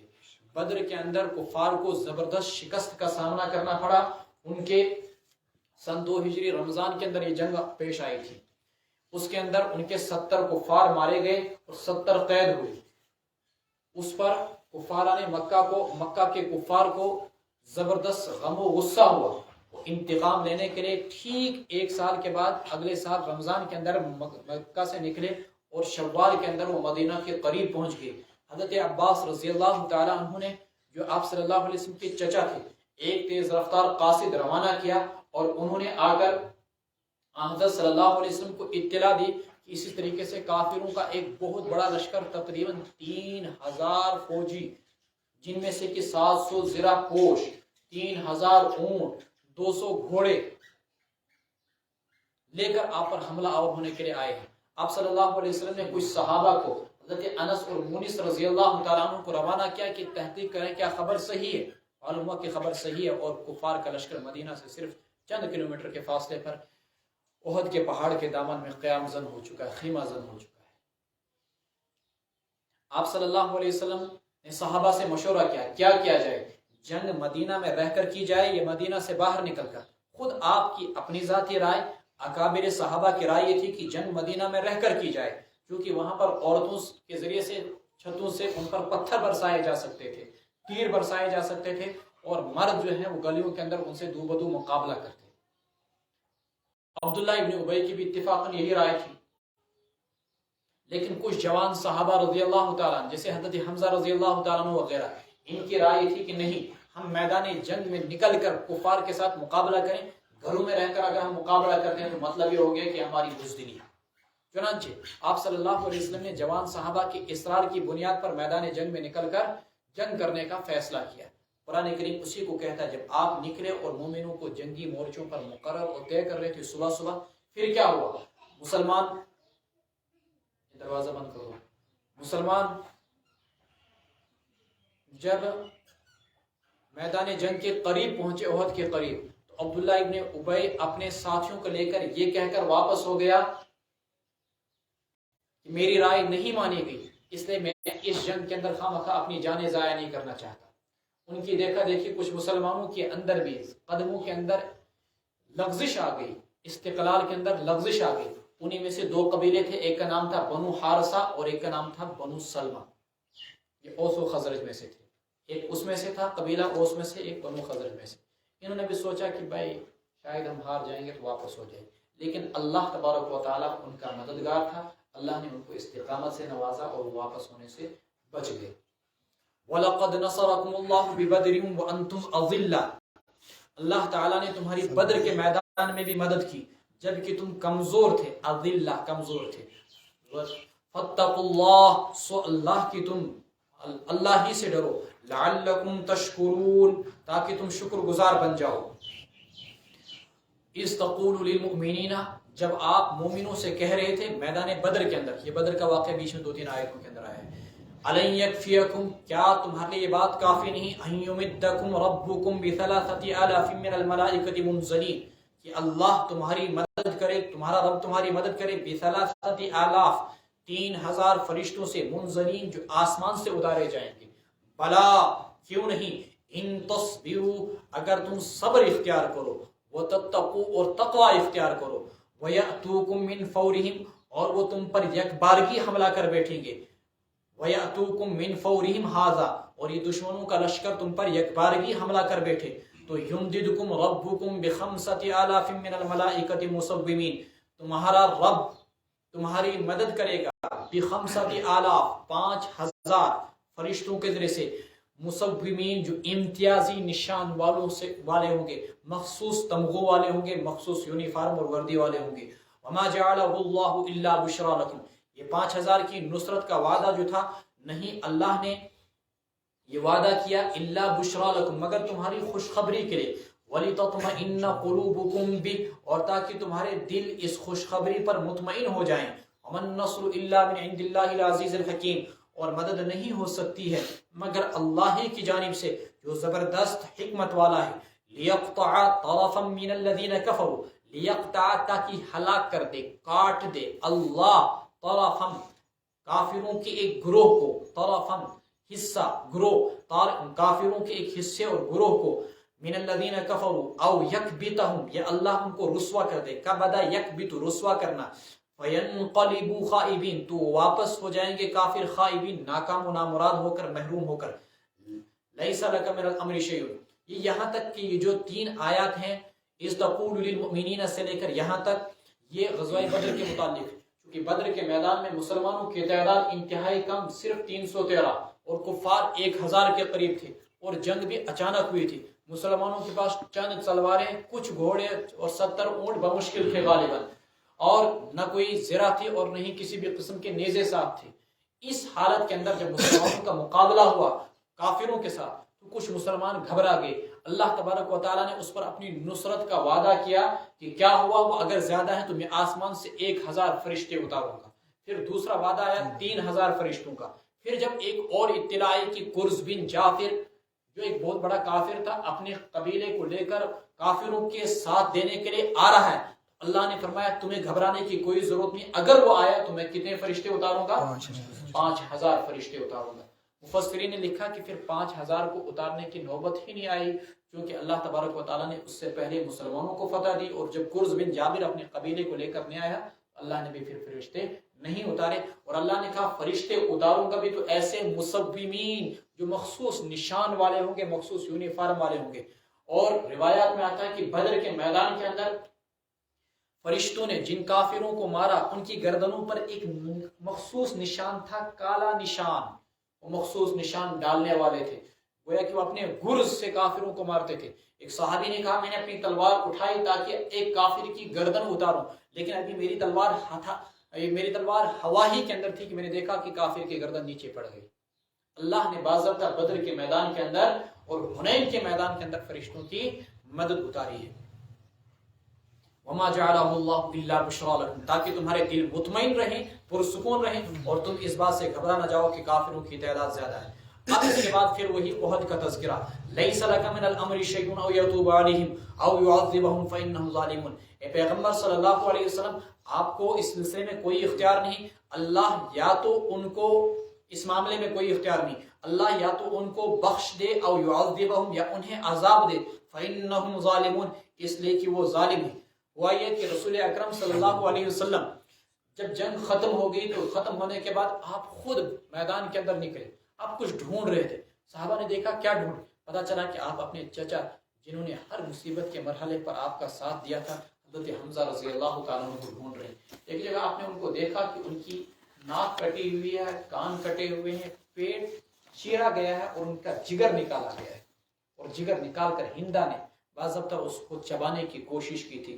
ان کے کان اور ناک اور بہت سارے صحابہ کے کان اور ناک کاٹ کر ان کے ہار بنا کر کفار نے گلے کے اندر ڈالے۔ کفر کے اندر ایک خاصیت ہے کہ اس کے اندر درندگی ہوتی ہے، کفر کے اندر ایک خاصیت ہے، اس دور میں ہو یا آج کے دور کے اندر، ہر دور کے اندر کافروں کے اندر درندگی ہوتی ہے۔ آج اب دیکھیں جب ماب لنچنگ کے ذریعے سے مسلمانوں کو پتھروں سے سنسار کیا جاتا ہے، ان کو ٹکڑے ٹکڑے کیا جاتا ہے، کیوں، کس وجہ سے، زندہ جلا دیا جاتا ہے، وہ درندگی آج بھی کفر کے اندر موجود ہے جیسے اس زمانے کے اندر تھی۔ رسول اللہ صلی اللہ علیہ وسلم آپ دیدہ ہو گئے، نمدیدہ ہو گئے، آپ کی آنکھوں پر آنسو آ گئے، اور آپ نے فرمایا اگر اللہ نے مجھے کافروں پر غلبہ دیا تو میں آپ ایک کی جگہ 70 کافروں کو ماروں گا۔ اس پر باری تعالیٰ نے کہا اے پیغمبر آپ کو یہ اختیار نہیں ہے، اور یہ آیت بھی نازل ہوئی ان عاقبتم فعاقبوا بمثل ما عوقبتم به ولئن صبرتم لهو خير الصابرين. اور اسی طریقے سے یہ آیت بھی اللہ چاہے تو ان کو بخش دے ایمان کی توفیق دے کر، اللہ چاہے تو انہیں عذاب دے فإنه ظالم، تو وہ ظالم ہے. وَلِلَّهِ مَا فِي السَّمَاوَاتِ وَمَا فِي الْأَرْضِ، اللہ ہی کا ہے جو کچھ آسمانوں میں ہے جو کچھ زمین میں ہے. یغفر لمن یشاء، اللہ جسے چاہتے ہیں بخش دیتے ہیں. وَيُعَذِّبُ مَن یشاء، جسے چاہتے ہیں عذاب دیتے ہیں. واللہ غفور رحیم، اللہ کی ذات بخشنے والی بڑی مہربان ہے.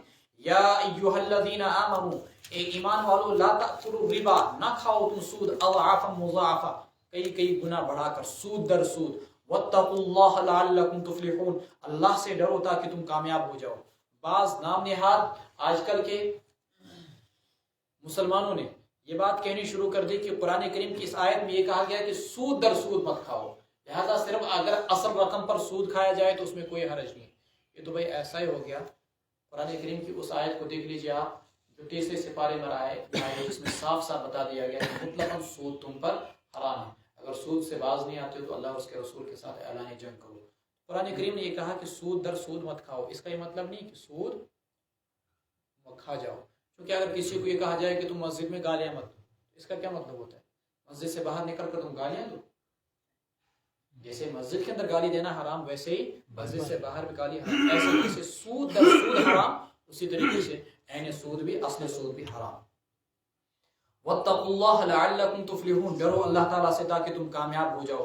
واتقوا النار التی، اور ڈرو اس آگ سے جو کافروں کے لیے تیار کی گئی ہے. واطیعوا اللہ والرسول، اللہ اور اس کے رسول کی پیروی کرو. لعلکم ترحمون، تاکہ تم پر رحم کیا جائے.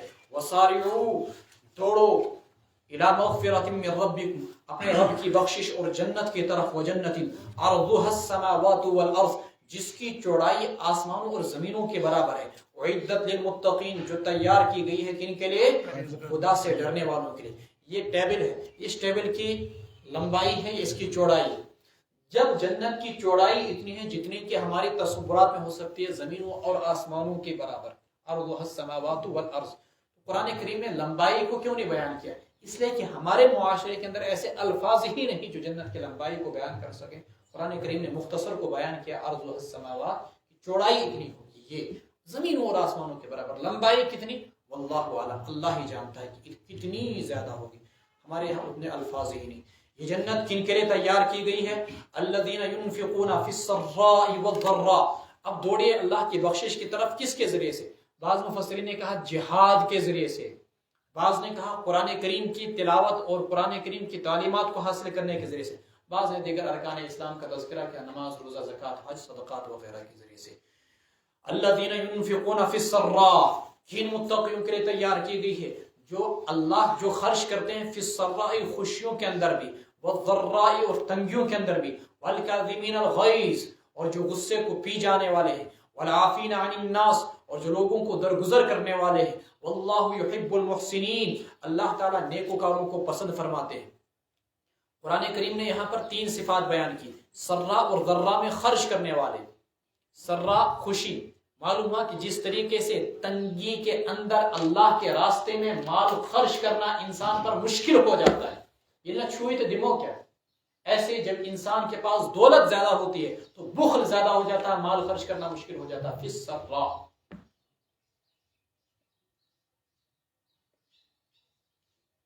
والکاظمین الغیظ، اور غصے کو پی جانے والے. یہ معاشرت کے لحاظ سے 3 اصول بیان کیے گئے. کسی نے تم کو کچھ کہا تو سب سے اعلیٰ اخلاق کیا ہیں؟ اخلاق کیا ہیں؟ الکاظمین الغیظ، غصہ پی جاؤ. والعافین عن الناس، غصہ پی جانے کے ساتھ ساتھ تم ان کو درگزر بھی کر دو. ایک یہ کہ آپ نے اس کو کچھ نہیں کہا.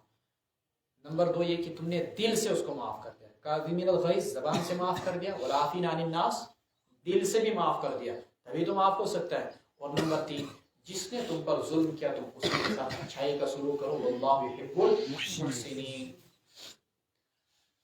اللہ تعالیٰ نیکوکاروں کو پسند کرنے والے ہیں. آل رسول میں سے ایک شخص تھے، ان کی باندی ان کو وضو کرا رہے تھے. اسی دوران باندی کے ہاتھ سے لوٹا گر گیا، پانی سارا گر گیا. تو نیچے سے آل رسول کے اس فرد میں غالباً محمد بن حنفیہ تھے، حضرت حسن رضی اللہ تعالیٰ عنہ تھے. انہوں نے نیچے سے اسے آنکھیں نکال کے دیکھا تو باندی نے فوراً یہ آیت پڑھی، والکاظمین الغیظ. پھر اس کے بعد اس شخص نے اپنے سر کو نیچے کیا. باندی نے پھر اگلی آیت پڑھی وَالْعَافِينَ عَنِ النَّاسِ. اس نے کہا کہ میں نے تم کو معاف بھی کر دیا. پھر اس باندی نے اگلی آیت کا یہ جملہ پڑھا وَاللَّهُ يُحِبُّ الْمُحْسِنِينَ. اللہ احسان کرنے والوں کو پسند فرماتے ہیں. علیہ رسول کے اس فرد نے کہا جاؤ میں نے تم کو آزاد بھی کر دیا. وَالَّذِينَ إِذَا فَعَلُوا فَاحِشَةً أَوْ ظَلَمُوا أَنفُسَهُم. حدیث میں آیا صِلْ مَنْ قَطَعَكَ. جو تمہارے ساتھ رشتے اور ناطے توڑے تو ان کے ساتھ جوڑو. وَاعْفُ عَمَّنْ ظَلَمَكَ. جو تم پر ظلم کرے اس کو معاف کر دو. وَأَحْسِنْ إِلَىٰ مَنْ أَسَاءَ إِلَيْكَ. جو تمہارے ساتھ برا سلوک کرے تم اس کے ساتھ اچھا سلوک کرو. وَأَعْطِ مَنْ حَرَمَكَ. جو تم کو محروم کرے تم اس کو دو.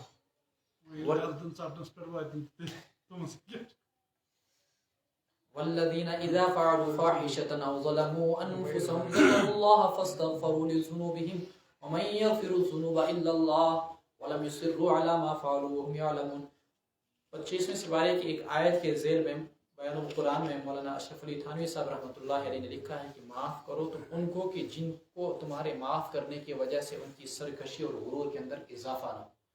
اور اگر تمہاری معاف کرنے کی وجہ سے کوئی تم پر مسلط ہو جاتا ہے اور وہ اسے اپنی کامیابی سمجھتا ہے اور وہ ظلم اور تعدی اور عدوان پر اتر آتا ہے تو ایسے شخص کو پھر معاف نہ کرو. والذین اذا فعلوا فاحشة او ظلموا انفسهم ذکروا اللہ فاستغفروا لذنوبهم. اور وہ لوگ جب کوئی بے حیائی کا کام کر بیٹھیں یا اپنے آپ پر ظلم کر بیٹھیں ذکروا اللہ تو انہیں اللہ یاد آ جاتا ہے. اللہ کو یاد کرتے ہیں. فاستغفروا لذنوبهم. پھر وہ اپنے گناہوں پر اللہ سے معافی مانگتے ہیں. من یغفر الذنوب الا اللہ. اور گناہوں کو اللہ کو چھوڑ کر کون معاف کر سکتا ہے. ولم يصروا على ما فعلوا. اور جو کچھ انہوں نے کیا وہ اس پر اصرار نہیں کرتے. وهم يعلمون. اور وہ جانتے بھی ہیں. مفسرین نے لکھا کہ اذا فعلوا فاحشة سے مراد وہ گناہ جو انسان کے حقوق العباد کے تعلق سے ہوتے ہیں. کسی کا پیسہ دبایا, کسی کو گالی دے دی, کسی کو دھکا دے دیا. او ظلموا انفسهم. وہ گناہ جو انسان کے حقوق اللہ سے متعلق ہوتے ہیں. ان دونوں گناہوں کی اللہ تبارک و تعالیٰ سے معافی مانگنی ہے. یہ الگ بات ہے کہ حقوق العباد کے لیے بندوں سے بھی معافی مانگنی پڑے گی.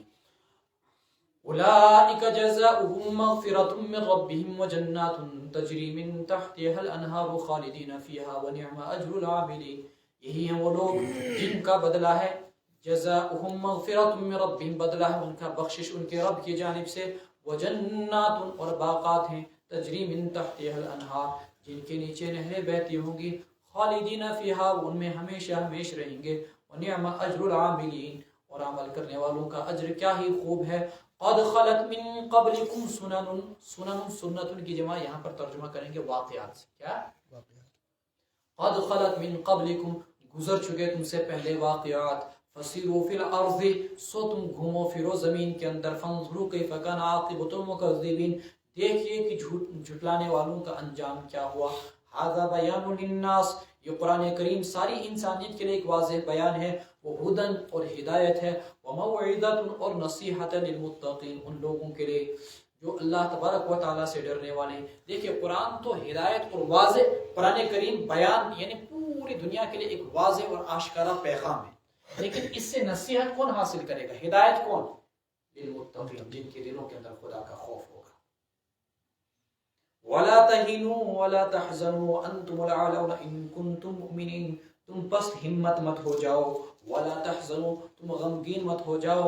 وَأَنْتُمُ الْأَعْلَوْنَ تم ہی سر بلند رہو گے. إِن كُنتُم مُؤْمِنِينَ اگر تم صاحب ایمان ہو.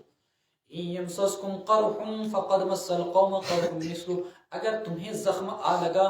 فقد مس القوم قرح مثلہ ان لوگوں کی بھی اسی جیسا زخم پہنچا ہے. وتلک الایام نداولها بین الناس اور ہم ان دنوں کو لوگوں کے درمیان الٹتے پلٹتے رہتے ہیں. ولیعلم اللہ الذین آمنوا اور تاکہ اللہ تبارک و تعالی جان جائے ان لوگوں کو جنہوں نے ایمان لایا.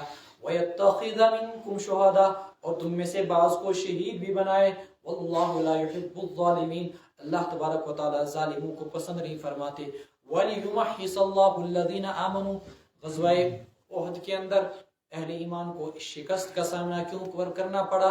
وَلِيُمَحِّصَ اللَّهُ الَّذِينَ آمَنُوا اور تاکہ اللہ تبارک و تعالی اہل ایمان کو نکھار دیں. وَيَمْحَقَ الْكَافِرِينَ اور کافروں کو ملیامید کر دیں. یہاں پر ہاذا ولا تہینوا سے لے کر مسلمانوں کو ایک تسلی دی گئی، تمہیں آج اگر شکست کا سامنا کرنا پڑا تو ہوتا یہ ہے کہ انسان شکست کے سامنا کرنے کے بعد پست ہمت ہو جاتا ہے، حوصلے ہار بیٹھتا ہے۔ قرآن نے کہا نہ حوصلے ہارنا، نہ غمگین ہونا، نہ مایوس ہونا، ولا تہینوا، اور نہیں تم کمزور پڑنا، تم ہی سربلند رہو گے، لیکن شرائط یہ ہے کہ تم ایمان پر ثابت قدم رہو، جیسے کہ آگے آیات کے اندر آئے گا۔ یہاں پر اہل ایمان کو ایک اور تسلی دی گئی، ان یمسسکم قرح، اگر آج تمہیں یہ تکلیف آ پہنچی، فقد مس القوم قرح مثلہ، تو یہ کل تو تم ہی انہی کفار کو اسی جیسی تکلیف، 70 مسلمان آج شہید ہوئے تو تم نے بھی تو کل 70 کفار کو قتل کیا تھا اور اسی طریقے سے 70 کو قید بھی کیا تھا۔ پھر ہوتا کیا ہے کہ ہم نے یہاں پر احد میں مسلمانوں کو شکست سے کیوں دوچار کیا اور کافروں کو فتح کیوں ہوئی؟ قرآن کریم نے 5 چیزیں بیان کی۔ نمبر 1 یہ کہ ہمارا اصول یہ ہے تلک الایام نداولها بین الناس، ہم ان دنوں کو، فتح و شکست کے دنوں کو لوگوں کے درمیان الٹتے پلٹتے رہتے ہیں۔ اگر صرف زمین پر ایک ہی قوم کو ہمیشہ فتح حاصل ہوتی رہے پھر تو ہر ایک نمرود اور فرعون بن جائے گا اور خدائی کا دعویٰ کر رہے گا، وہ تو مظلوموں کو پیس کر رکھ دے گا۔ اس لیے ہم لوگوں کے درمیان دلوں کو الٹتے پلٹتے رہتے ہیں۔ علت نمبر 2، وجہ نمبر 2، تاکہ اللہ اہل ایمان کو جان جائے اور منافقوں کو الگ کر دیا جائے، پتہ چل جائے۔ اللہ کو تو پتہ ہی تھا، لوگوں کو بھی پتہ چل جائے کہ منافق کون ہے اور صاحب ایمان کون ہے، اللہ کے رسول کے وفادار کون ہیں، ایمان کے والے کون ہیں اور کفر کے وفادار کون ہیں۔ نمبر 3، چونکہ شہادت ایک بہت بڑی نعمت ہے، اللہ کی قسم دنیا میں شہادت سے بڑھ کر علم کے بعد کوئی نعمت نہیں، ایمان اور علم کے بعد سب سے بڑی نعمت کون سی ہے؟ شہادت کی۔ یہ نصیبے والوں کو ملتی ہے۔ خود اللہ کے رسول علیہ السلام نے تمنا کی، میں یہ تمنا کرتا ہوں لوددت ان اقتل فی سبیل اللہ ثم احیا ثم اقتل ثم احیا ثم اقتل، میری یہ چاہت تھی کہ میں اللہ کے راستے میں شہید کیا جاؤں، پھر زندہ کیا جاؤں، پھر شہید، پھر زندہ کیا جاؤں، پھر شہید۔ اور شہید کی واحد ایک تمنا ہوگی آخرت میں جانے کے بعد، کاش اے اللہ مجھے تو دوبارہ زندگی دے، میں پھر دوبارہ تیری راہ کے اندر اپنی گردن کٹا کر آ جاؤں۔ تو شہادت کی اس نعمت عظمیٰ سے، مقام رتبہ سے تمہیں نوازوں، وَيَتَّخِذَ مِنْكُمْ شُهَدَاءَ۔ اور وجہ نمبر 3، احد کے اندر مسلمانوں کو کیوں؟ وَلِيُمَحِّصَ اللَّهُ الَّذِينَ آمَنُوا، تاکہ اللہ تعالیٰ اہل ایمان کو نکھار دے۔ بہت سارے اسباق ایسے ہوتے ہیں زندگی کے اندر جو انسان فتح سے حاصل نہیں کر پاتا، شکست سے دوچار ہونے سے انسان بہت سارے سبق حاصل کرتا ہے، تاکہ اللہ اہل ایمان کو نکھار دیں، وَيَمْحَقَ الْكَافِرِينَ، اور کافروں کو ملیا میٹ کر دیں۔ اب جب کافروں نے اہل ایمان کو مارا تو نتیجہ کیا نکلے گا؟ ان پر اللہ کا غضب اور غصہ آئے گا۔ اب ان کے پاس دو ہی آپشن، یا تو ایمان قبول کرو ورنہ پھر تمہیں مسلسل آئندہ شکستوں سے دوچار ہونا پڑے گا۔ آپ احزاب کے اندر دیکھ لیں، فتح مکہ کے اندر دیکھ لیں، حنین کے اندر دیکھ لیں، پھر دوبارہ کبھی ان کی فتح کا موقع نہیں آیا۔ ام حسبتم ان تدخلوا الجنہ، کیا تمہارا یہ خیال ہے اے ایمان والو تم جنت میں داخل ہو جاؤ گے؟ ولما يعلم اللہ الذین جاہدوا منکم، حالانکہ اللہ نے ابھی تک جانا ہی نہیں، یعنی ظاہر کیا ہی نہیں ان لوگوں کو جو تم میں سے جہاد کریں گے، وَيَعْلَمَ الصَّابِرِينَ، اور تاکہ اللہ جان جائے ثابت قدمی اختیار کرنے والوں کو، کون ہیں جو ڈٹ کر اللہ کے راستے میں مقابلہ کرنے والے ہیں اور کون ہیں جو پیٹ پھیر کر بھاگنے والے ہیں۔ وَلَقَدْ كُنْتُمْ تَمَنَّوْنَ الْمَوْتَ مِن قَبْلِ أَن تَلْقَوْهُ، تم اس سے پہلے موت کی تمنا کیا کرتے تھے، من قبل ان تلقوا، قبل اس کے کہ تم اس کا سامنا کرتے موت کا، فقد رأیتموہ، آج تم نے اس موت کو دیکھ لیا، وانتم تنظرون، کھلی آنکھوں سے تم اسے دیکھ رہے تھے۔ بہت سارے صحابہ یہ تمنا کیا کرتے تھے بدر کے بعد، جنہیں بدر میں شرکت کا موقع نہ ملا، کاش ہمارا دشمنوں سے مقابلہ ہوتا، ہم شہید ہو جاتے، اللہ کے راستے میں اپنی گردن کٹاتے، یا اسی طریقے سے کافروں کو عبرتناک سبق سکھلاتے۔ اللہ نے فرمایا تو موت کی تمنا کیا کرتے تھے، آج تم نے اس کو دیکھ لیا۔ وما محمد الا رسول، احد ہی کے اندر ایک واقعہ پیش آیا، کیا؟ ابھی اس آیت کے ترجمے کے بعد، وما محمد الا رسول، اور محمد صلی اللہ علیہ وسلم نہیں ہے مگر صرف ایک رسول، قد خلت من قبلہ الرسل، ان سے پہلے بہت سارے پیغمبر گزر چکے، افئن مات، اگر ان کا انتقال ہو جائے، او قتل، یا وہ مارے جائیں، انقلبتم علی اعقابکم، ای انقلبتم، تو کیا تم اپنی ایڑیوں کے بل واپس پھر جاؤ گے؟ ومن ينقلب على عقبیہ، اور جو شخص اپنی ایڑیوں کے بل واپس پھر جائے گا، فلن يضر اللہ شیئا، وہ اللہ کو کچھ بھی نقصان نہیں پہنچا پائے گا، وسيجزي الله الشاکرین، اور اللہ تعالیٰ شکر کرنے والوں کو بدلہ دیں گے. وما کان لنفس ان تموت الا باذن اللہ، اور کسی بھی انسان کے بس میں نہیں کہ وہ انتقال کر جائے مگر اللہ ہی کے حکم سے. کتابا مؤجلہ، مقررہ عمر لکھی ہوتی ہے. ومن يرد ثواب الدنيا نؤته منها، جو دنیا کا بدلہ چاہے ہم اسے وہ دے دیں گے. ومن يرد ثواب الآخرة نؤته منها، اور جو آخرت کا بدلہ چاہے ہم اس کو اسی میں سے دیں گے. وسنجزی الشاکرین، اور ہم شکر کرنے والوں کو بدلہ دیں گے، اچھا بدلہ دیں گے. حضرت مصعب بن عمیر رضی اللہ تعالیٰ عنہ ایک صحابی تھے، یہ آپ صلی اللہ علیہ وسلم کی شکلاً مشابہ تھے. غزوہ احد کے اندر جب رسول اکرم صلی اللہ علیہ وسلم نے مسلمانوں کو اپنے اپنے مقررہ مورچوں پر بٹھایا، ان میں سے حضرت عبداللہ بن جبیر رضی اللہ تعالیٰ عنہ کو جبل رمات پر مقرر کیا اور ان کی نگرانی کے اندر ایک دستہ رکھا جو 50 افراد پر مشتمل تھا. رسول اللہ صلی اللہ علیہ وسلم نے انہیں کہا تھا چاہے ہم کو پرندے اچک لے جائیں، تم ہماری لاشوں کو دیکھو تب بھی تم اس پہاڑ کو نہ چھوڑنا، اور چاہے تم دیکھو کہ ہم مال غنیمت حاصل کر رہے ہیں اور ہم نے دشمن کو شکست فاش سے دوچار کیا، تب بھی تم اس پہاڑی کو نہ چھوڑنا جب تک کہ میں تمہیں نہ کہوں. ابتداء جب مسلمانوں کا کفار کے ساتھ مقابلہ ہوا تو کفار کی جانب سے تقریباً 13 مبارز آئے، ایک ہی خاندان کے. مسلمانوں نے یکے بعد دیگرے سب کو تہتے کیا، سب کو قتل کر ڈالا. پھر گھمسان کی جنگ چھڑی اور مسلمان کافروں پر غالب آ گئی.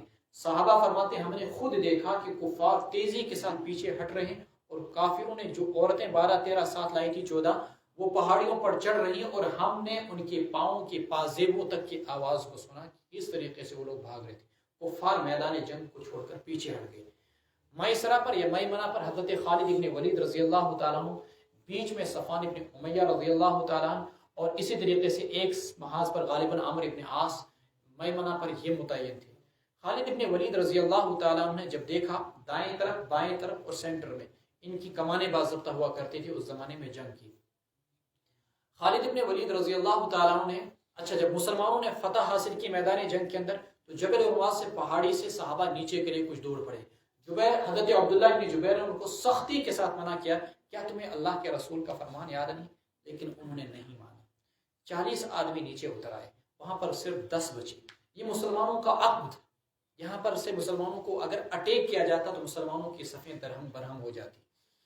ہوا یہ کہ خالد ابن ولید نے دیکھا کہ یہ ان کا عقد تو خالی ہو گیا، فوراً 100 سواروں کو لے کر پیچھے سے گھوم کے آئے اور حملہ کر دیا. یہ 10 آدمی 100 کا کتنی دیر مقابلہ کر دے، 10 کے 10 شہید ہو گئے. آج بھی جبل رمات پر ان کی قبریں موجود ہیں، لیکن لوگوں کو وہاں پر معلوم نہیں. وہ قبریں وہیں پر آج بھی ان 10 صحابہ کی موجود ہیں. لوگ ان کے اوپر سے چلتے ہیں لا علمی کی وجہ سے. وہ 10 صحابہ شہید ہو گئے. پھر خالد ابن ولید نے جو واپس اٹیک کیا مسلمانوں کو پشت سے عقب سے، مسلمانوں کے اندر افراتفری مچ گئی. ایسی افراتفری کی مسلمانوں نے اتنا بھی نہیں پہچانا کہ ہماری تلواریں کس پر چڑھ رہی. حضرت حذیفہ کے والد حضرت یمان رضی اللہ تعالیٰ عنہ خود مسلمانوں کے تلواروں سے شہید ہوئے. ایک طرف سے یہ ہو گیا کہ افراتفری مچ گئی اور مسلمانوں کی تلواریں مسلمانوں پر، مسلمان پیچھے ہٹ گئے، افراتفری مچ گئی. اسی دوران کسی نے یہ خبر پھیلائی کہ رسول اللہ صلی اللہ علیہ وسلم معاذ اللہ شہید ہو گئے. حالانکہ آپ علیہ السلام 1 انچ بھی اپنی جگہ سے نہ ہٹے، آخر تک آپ صلی اللہ علیہ وسلم اپنی جگہ ڈٹے رہے. 7 انصار یا 11 انصار مسلسل آپ کی حفاظت پر آخر تک مامور رہے، اور ان میں سے بہت سارے صحابہ شہید بھی ہو گئے. حضرت طلحہ رضی اللہ تعالیٰ عنہ مسلسل تیروں کو ہاتھوں پر روکتے. ابو دجانہ نے تو اپنی پیٹھ یوں کر دی کہ جتنے بھی تیر آتے صرف اپنی کمر پر لیتے کہ کہیں رسول اللہ صلی اللہ علیہ وسلم کو کوئی تیر نہ لگ جائے. جب آپ صلی اللہ علیہ وسلم کی شہادت کی خبر پھیل گئی، شہید کون ہوئے تھے؟ مصعب بن عمیر رضی اللہ تعالیٰ عنہ. کسی نے خبر پھیلا دی ان کو دیکھ کر کہ اللہ کے رسول شہید ہو گئے. یہ خبر پھیلتے مسلمانوں میں ایسے افراتفری مچ گئی کہ بہت سارے مسلمان مدینہ کی طرف چلے گئے. اس پر اللہ تعالیٰ نے یہ آیات اتاری، کیا اگر اللہ کے پیغمبر انتقال کر جائیں، وہ شہید ہو جائیں، انقلبتم علی اعقابکم، تم اپنے دین سے پھر جاؤ گے. ومن ينقلب على عقبيه فلن يضر الله شيئا، اگر تم میں سے کوئی اپنے دین سے پھر جاتا ہے اللہ کے رسول کی انتقال کی وجہ سے تو وہ اللہ کو کوئی نقصان نہیں پہنچائے گا، اپنے آپ ہی کو نقصان پہنچائے گا. محمد تو ایک پیغمبر ہے، اس سے پہلے جتنے پیغمبر آئے وہ بھی سب دنیا سے رخصت ہو گئے. یہ بھی دنیا سے رخصت ہو جائیں گے تو کیا تم دین سے مرتد ہو جاؤ گے؟ یہی آیتیں ابوبکر صدیق رضی اللہ تعالیٰ عنہ نے وفات نبوی کے وقت تلاوت کی تھی۔ وَكَأَيِّن مِّن نَبِيٍّ قَاتَلَ مَعَهُ رِبِّيُّونَ كَثِيرٌ، کتنے ہی پیغمبر ایسے آئے قاتل معه کہ جہاد کیا ان کے ساتھ مل کر، ربیون کثیر بہت سارے اللہ والوں نے، فما وهنوا لما اصابهم في سبيل الله، بس انہوں نے ہمت نہیں ہاری، وہ پست ہمت نہیں ہوئے ان مصائب کی وجہ سے جو انہیں اللہ کی راہ میں پہنچی، وما ضعفوا نہ وہ کمزور پڑے، وما استکانوا نہ وہ دبے نہ وہ مرعوب ہوئے، واللہ یحب الصابرین، اللہ تعالی ثابت قدمی اختیار کرنے والوں کو پسند فرماتے ہیں۔ وما كان قولهم، اور نہیں تھے ان کی زبانوں پر مگر صرف یہی بات، نہیں تھی ان کی بات مگر یہی کہ انہوں نے کہا ربنا اغفر لنا، اے اللہ ہمارے گناہوں کو بخش دے، ذنوبنا واسرافنا فی امرنا، ہمارے کام میں زیادتی کو بخش دے، وثبت اقدامنا ہماری قدموں کو جما دے، وانصرنا علی القوم الکافرین اور کافر لوگوں کے خلاف ہماری مدد فرما۔ معلوم ہوا کہ جہاد صرف اس امت محمدیہ پر فرض نہیں ہوا، اس سے پہلے بنو اسرائیل کے انبیاء پر بھی جہاد فرض ہوتا رہا، اور اس موقع پر کتنے ہی اللہ والوں نے پیغمبروں کے ساتھ مل کر جہاد کیا، اور بڑے بڑے مصائب بڑی بڑی پریشانیاں ان کے راہوں میں آئی، لیکن وما ضعفوا وما استکانوا واللہ یحب الصابرین، فما وهنوا لما اصابهم، نہ تو وہ کمزور پڑے، نہ انہوں نے ہمتیں ہاری، نہ وہ پست ہمت ہوئے، اور نہیں وہ مرعوب ہوئے، اور نہیں وہ کفر سے دبے، بلکہ انہوں نے ان تمام تر پریشانیوں کے باوجود استقامت اور پہاڑ کی جیسی ثابت قدمی اختیار کی۔ فآتاہم اللہ ثواب الدنیا وحسن ثواب الآخرہ، اللہ نے ان کو دنیا کا بھی بہتر بدلہ عطا کیا اور آخرت کا بھی بہتر بدلہ عطا کیا، واللہ یحب المحسنین، اللہ تعالیٰ نیکی کرنے والوں کو پسند فرماتے ہیں۔ یا ایہا الذین آمنوا، اے ایمان والو، ان تطیعوا الذین کفروا یردوکم علی اعقابکم فتنقلبوا خاسرین، یہ جو منافقین کہتے تھے اس زمانے میں جنگ کے میدان کے اندر، دیکھو ہم بچ گئے، اور مسلمانوں کو بھی واپس کرنے کی کوشش کر رہے تھے، فرمایا اے ایمان والو اگر تم ان کافروں کی پیروی کر لو گے، یردوکم علی اعقابکم، تو وہ تمہیں واپس پھیر دیں گے اپنی ایڑیوں کے بل، فتنقلبوا خاسرین، تو ہو جاؤ گے تم بھی نقصان اٹھانے والے۔ بل اللہ مولاکم، بلکہ اللہ ہی تمہارے مولا ہیں اور وہی سب سے بہترین مدد کرنے والے ہیں۔ سنلقی فی قلوب الذین کفروا الرعب، اس جنگ میں ہار کے باوجود ہم ان لوگوں کے دلوں میں جنہوں نے کفر کیا رعب ڈالیں گے، بما اشرکوا باللہ، اس وجہ سے کہ انہوں نے اللہ کے ساتھ شریک ٹھہرایا ایسی چیزوں کو جس کی اللہ نے کوئی دلیل نہیں اتاری، اور ان کا ٹھکانہ دوزخ ہوگا، وبئس مثوى الظالمین، اور ظالموں کا ٹھکانہ انتہائی بدترین ہے۔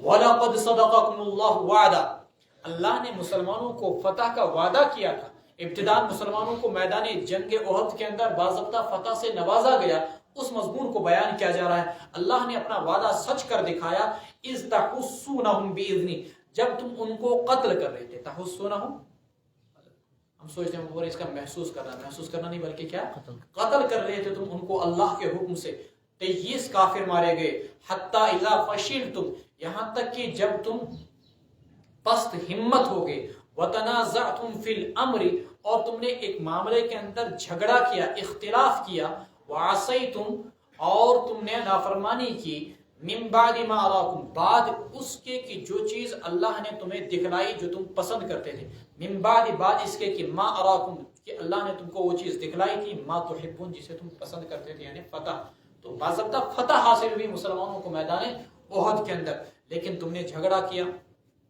تم نے رسول کے حکم کی نافرمانی کی، جھگڑا کیا کیا کہ پہاڑ پہ رہیں یا نیچے اتر جائیں۔ منکم من یرید الدنیا، تم میں سے کچھ لوگ ایسے تھے جو دنیا کے طلبگار تھے، ومنکم من یرید الآخرہ، یعنی مال غنیمت کے، اور تم میں سے کچھ ایسے تھے جو آخرت کے طلبگار تھے، ثم صرفکم عنہم لیبتلیکم، پھر اللہ نے تم کو پھیر دیا ان سے تاکہ تمہیں آزمائے، اللہ نے پھیر دیا، یعنی ابھی تک تم غالب آ رہے تھے، اللہ نے تم کو ان سے پھیر دیا، اب وہ تم پر غالب آ گئے، لیبتلیکم، تاکہ اللہ تمہیں آزمائے، چونکہ فتح سے بہت سارے سبق حاصل نہیں ہوتے ہیں، جو اسباب کس سے حاصل ہوتے ہیں، شکست سے حاصل ہوتے ہیں۔ وَلَقَدْ عَفَا عَنْكُمْ، اللہ نے تم کو معاف کر دیا، وَاللَّهُ ذُو فَضْلٍ عَلَى الْمُؤْمِنِينَ، اللہ اہل ایمان پر بڑا فضل کرنے والے ہیں۔ اس خطا اور لغزش کے باوجود اللہ نے اعلان کر دیا کہ اے صحابہ میں نے تم کو معاف کر دیا۔ کیا آج کسی کو یہ اختیار ہے کہ وہ صحابہ پر انگلی اٹھائے کہ انہوں نے ایسا کیا ہے، انہوں نے ایسا کیا ہے، انہوں نے ایسا کیا. صحابہ پر انگلی اٹھانے کا کسی کو اختیار نہیں بنتا. صحابہ تو معیار حق رضی اللہ عنہم ورضوا عنہ. اللہ تبارک و تعالیٰ نے ان کی اگلی اور پچھلی خطاؤں کو، بہت سارے صحابہ جو بدر میں شامل ہوئے ان کی اگلی پچھلی خطاؤں کو معاف کر دیا. اور صحابہ کے بارے میں ہم لوگ جج بن جائیں اور ان کو ملزم بنا دیں، کیا یہ ہماری حیثیت ہے؟ یہ تو ایسا ہی ہو گیا کہ کسی عدالت کے اندر آپ ایک معزز شریف خاندان والے کو ملزم بنا کر پیش کر دیں اور کسی چمار کو آپ جج کی کرسی پہ بٹھا دیں، وزارت عظمیٰ کی کرسی پہ بٹھا کر اس کو کہیں کہ اس کا فیصلہ کر دیجیے. ہماری کیا حیثیت ہے کہ ہم صحابہ کرام کے بارے میں قاضی بنیں، جج بن جائیں اور ان کو ملزم بنائیں؟ ہم ہیں اس لائق. اذ تصعدون ولا تلوون على احد والرسول يدعوكم في اخراكم. جب تم پہاڑ پر چڑھے جا رہے تھے، ولا تلوون على احد، اور تم کسی کی طرف مڑ کر بھی دیکھ نہیں رہے تھے، والرسول يدعوكم، اور پیغمبر تم کو بلا رہے تھے، فی اخراکم، تمہاری پچھلی صف سے، فاثابکم غما بغم لکی لا تحزنوا علی ما فاتکم، اللہ نے تم کو رنج کے بدلے رنج سے دوچار کیا. فاثابکم غما، اللہ نے تم کو غم کے بدلے، بغم، غم کے بدلے غم سے دوچار کیا، کہ پیغمبر کو تمہارے ذریعے سے رنج اور غم پہنچا. پیغمبر تمہیں آوازیں دے رہے تھے، تم نے ان کی آوازوں کو نہیں سنا. پیغمبر نے تم کو کہا پہاڑ پہ ڈٹے رہو، تم وہاں سے ہٹ گئے، پھر اس کی وجہ سے تمہیں شکست کے رنج سے دوچار ہونا پڑا. لِكَيْ لَا تَحْزَنُوا عَلَى مَا فَاتَكُمْ، تاکہ تم غمگین نہ ہو آئندہ مستقبل میں اس چیز پر جو تمہارے ہاتھ سے چھوٹ گئی، وَلَا مَا أَصَابَكُمْ، اور نہ اس شکست پر جو تمہیں پہنچی. واللہ، وہی چیز جو میں نے ابھی آپ کو بتائی کہ شکست سے بھی انسان کبھی ایسے اسباق حاصل کرتا ہے جو انسان کو فتح سے وہ اسباق حاصل نہیں ہوتے ہیں. مستقبل میں کیا ہوگا کہ تمہارے ہاتھ سے اگر کوئی چیز نکل جائے تو تم اس پر غمگین نہیں ہوگے، اور جو تمہیں مصیبت پہنچے تو تم ڈرو گے نہیں. واللہ خبیر بما تعملون، اللہ خوب خبر رکھنے والے تھے اس چیز سے جو کچھ تم کر رہے تھے. ثم انزل علیکم من بعد الغم امنۃ نعاسا یغشی طائفۃ منکم. اب کیا ہوا؟ جب مسلمانوں کو تہی تیگ کیا گیا، بہت سارے مسلمان شہید ہو گئے میدان جنگ کے اندر، بہت سارے مسلمان پہاڑ کی طرف، احد کے پہاڑ کی طرف چڑھ گئے، کچھ مدینہ کی طرف واپس آ گئے اور کچھ وہیں پر میدان جنگ میں رہے. تو اس حالت میں عین میدان جنگ میں اللہ تبارک و تعالیٰ نے مسلمانوں سے شکست کے غم کو، پریشانی اور رنج کو دور کرنے کے لیے اونگ طاری کر دی. نیند کے اندر اللہ تبارک و تعالیٰ نے یہ صلاحیت رکھی ہے کہ وہ انسانوں کے غموں کو دھو دیتی ہے. ثم انزل علیکم، پھر اللہ نے اتارا تم پر، من بعد الغم، رنج سے دوچار کرنے کے بعد، امنۃ نعاسا، راحت کی چیز کو. راحت کی چیز کیا تھی؟ نعاسن، ایک اونگ. نعاسن، اونگ. یغشی طائفۃ منکم، کہ وہ اونگ ڈھانپ رہی تھی تم میں سے ایک جماعت کو. وطائفۃ قد اہمتہم انفسہم، ایک وہ جماعت بھی تھی، وہ لوگ جو پہلے بھاگ گئے تھے میدان جنگ سے، اور ان میں سے ایک جماعت ایسی تھی قد اہمتہم انفسہم، کہ انہیں اپنی ہی جان کی فکر پڑی تھی. قد اہمتہم انفسہم یظنون باللہ غیر الحق، جو اللہ کے بارے میں خلاف حقیقت گمان کر رہے تھے. وہ جو منافقین بھاگ گئے تھے، یقولون، کہہ رہے تھے عبداللہ ابن ابی کے ساتھ، وہ کہہ رہے تھے حل لنا من الامر من شیء، کیا ہمارے بس میں بھی کوئی چیز ہے؟ ہمارے بس میں اگر ہوتا، ہم نے پہلے بولا تھا تو مدینے میں رہ کر مقابلہ کریں گے، ہماری مانی نہیں گئی، ہمارے بس میں کیا تھا؟ قل ان الامر كله للہ، آپ کہہ دیجئے سارا معاملہ اللہ ہی کے اختیار میں ہے. یخفون فی انفسہم، اور منافقین اپنے دلوں میں وہ چیزیں چھپا رہے تھے، ما لا یبدون لک، جو تمہارے سامنے ظاہر نہیں کر رہے تھے.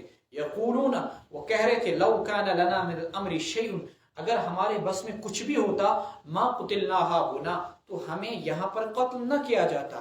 قل لو کنتم فی بیوتکم، اے پیغمبر آپ ان سے کہہ دیجئے اگر تم اپنے گھروں میں بھی ہوتے، لبرز الذین کتب علیہم القتل الی مضاجعہم، تو جن کی تقدیر میں قتل ہونا لکھا جا چکا تھا، لبرز، تو وہ نکل آتے، الی مضاجعہم، اپنی قتل گاہوں کی طرف، مضجع کی جمع.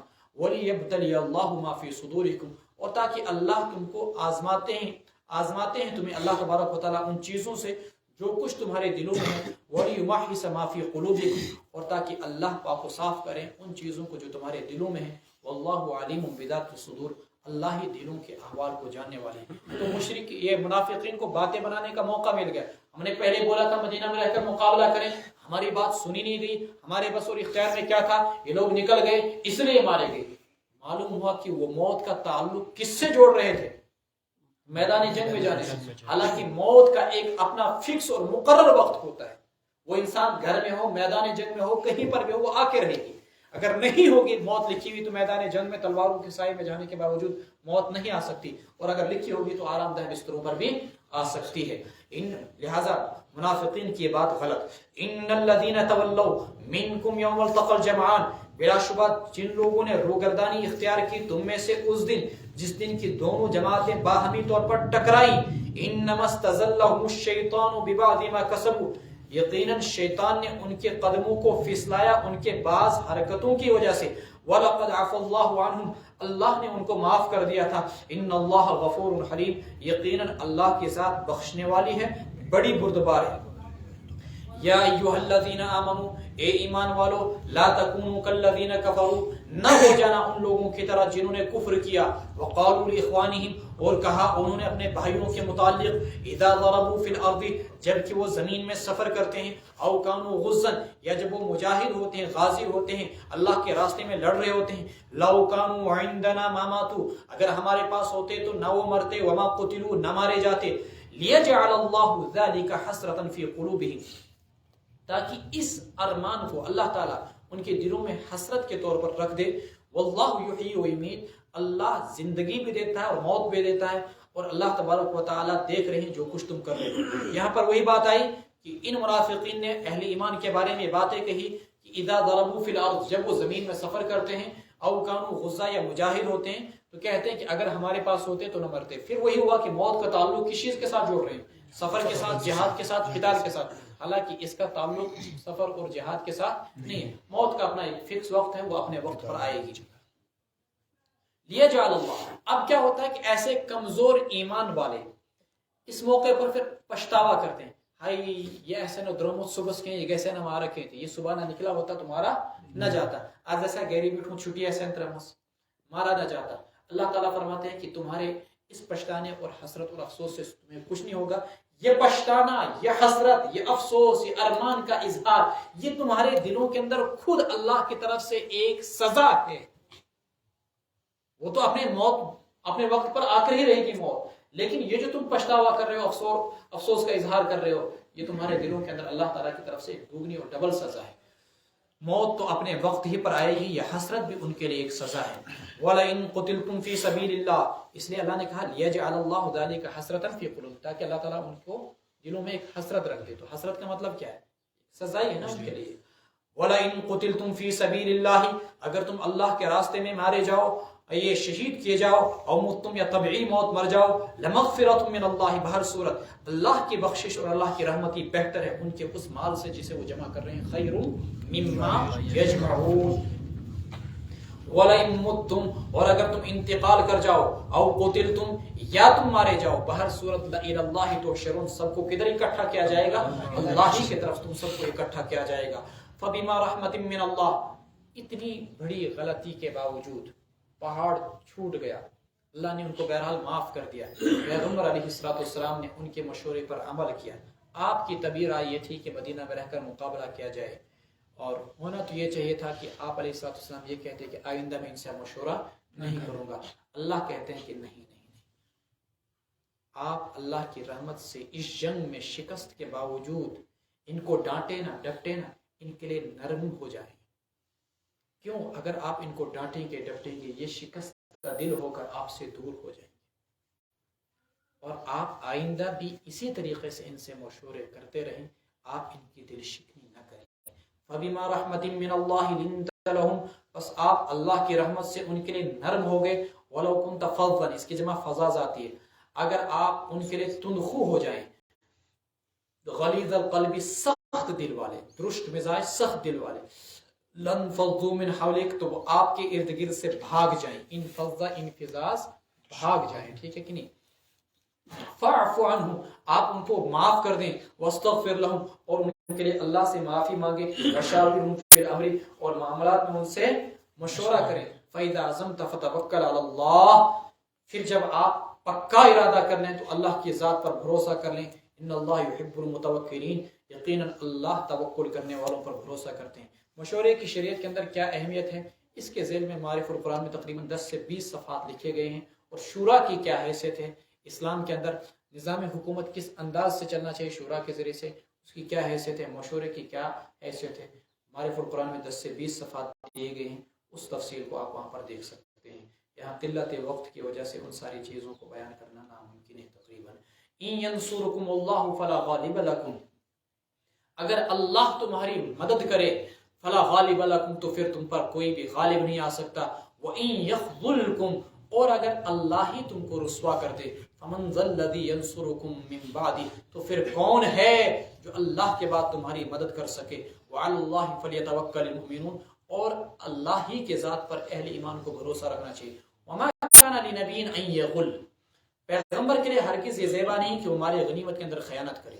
وَمَن يَغْلُلْ، جو بھی مال غنیمت کے اندر خیانت کرے گا، یأتی بما غل یوم القیامہ، یقیناً وہ لے کر آئے گا اس مال غنیمت کو جس میں اس نے خیانت کی ہوگی قیامت کے دن، پھر ہر نفس کو اس کے کیے کا پورا بدلہ دیا جائے گا، ثم توفى كل نفس ما كسبت وهم لا يظلمون، اور ان پر ظلم نہیں کیا جائے گا۔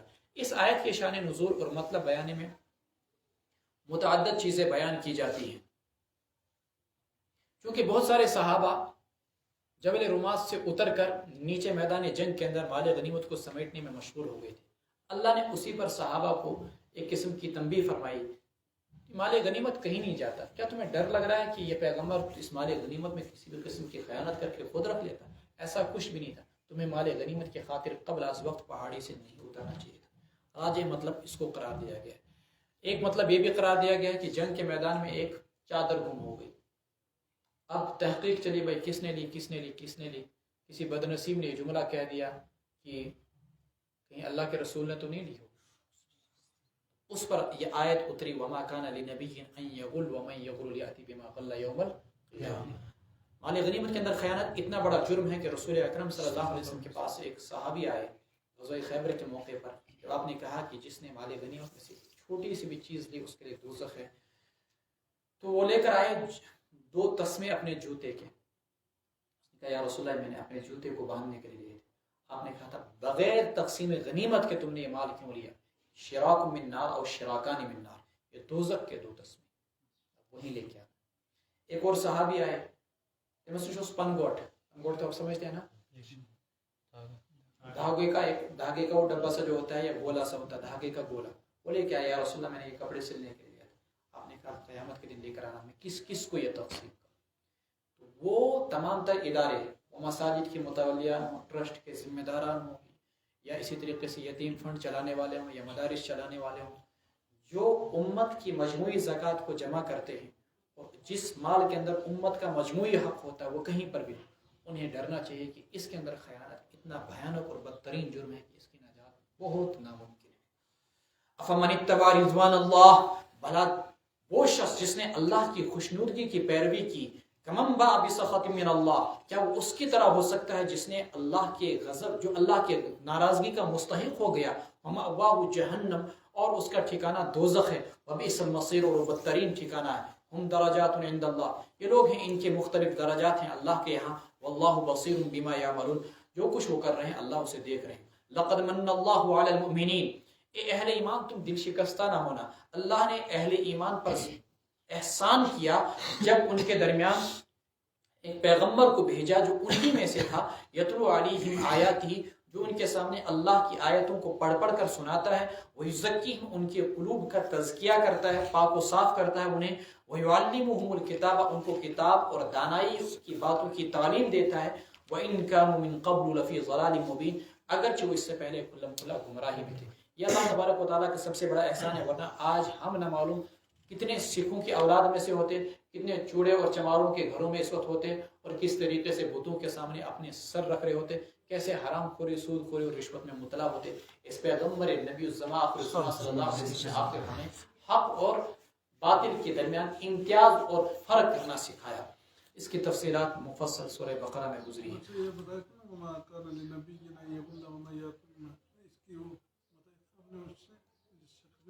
کہ وہ 4 دن جب یہ آیت اتری تھی تو اس کو پورا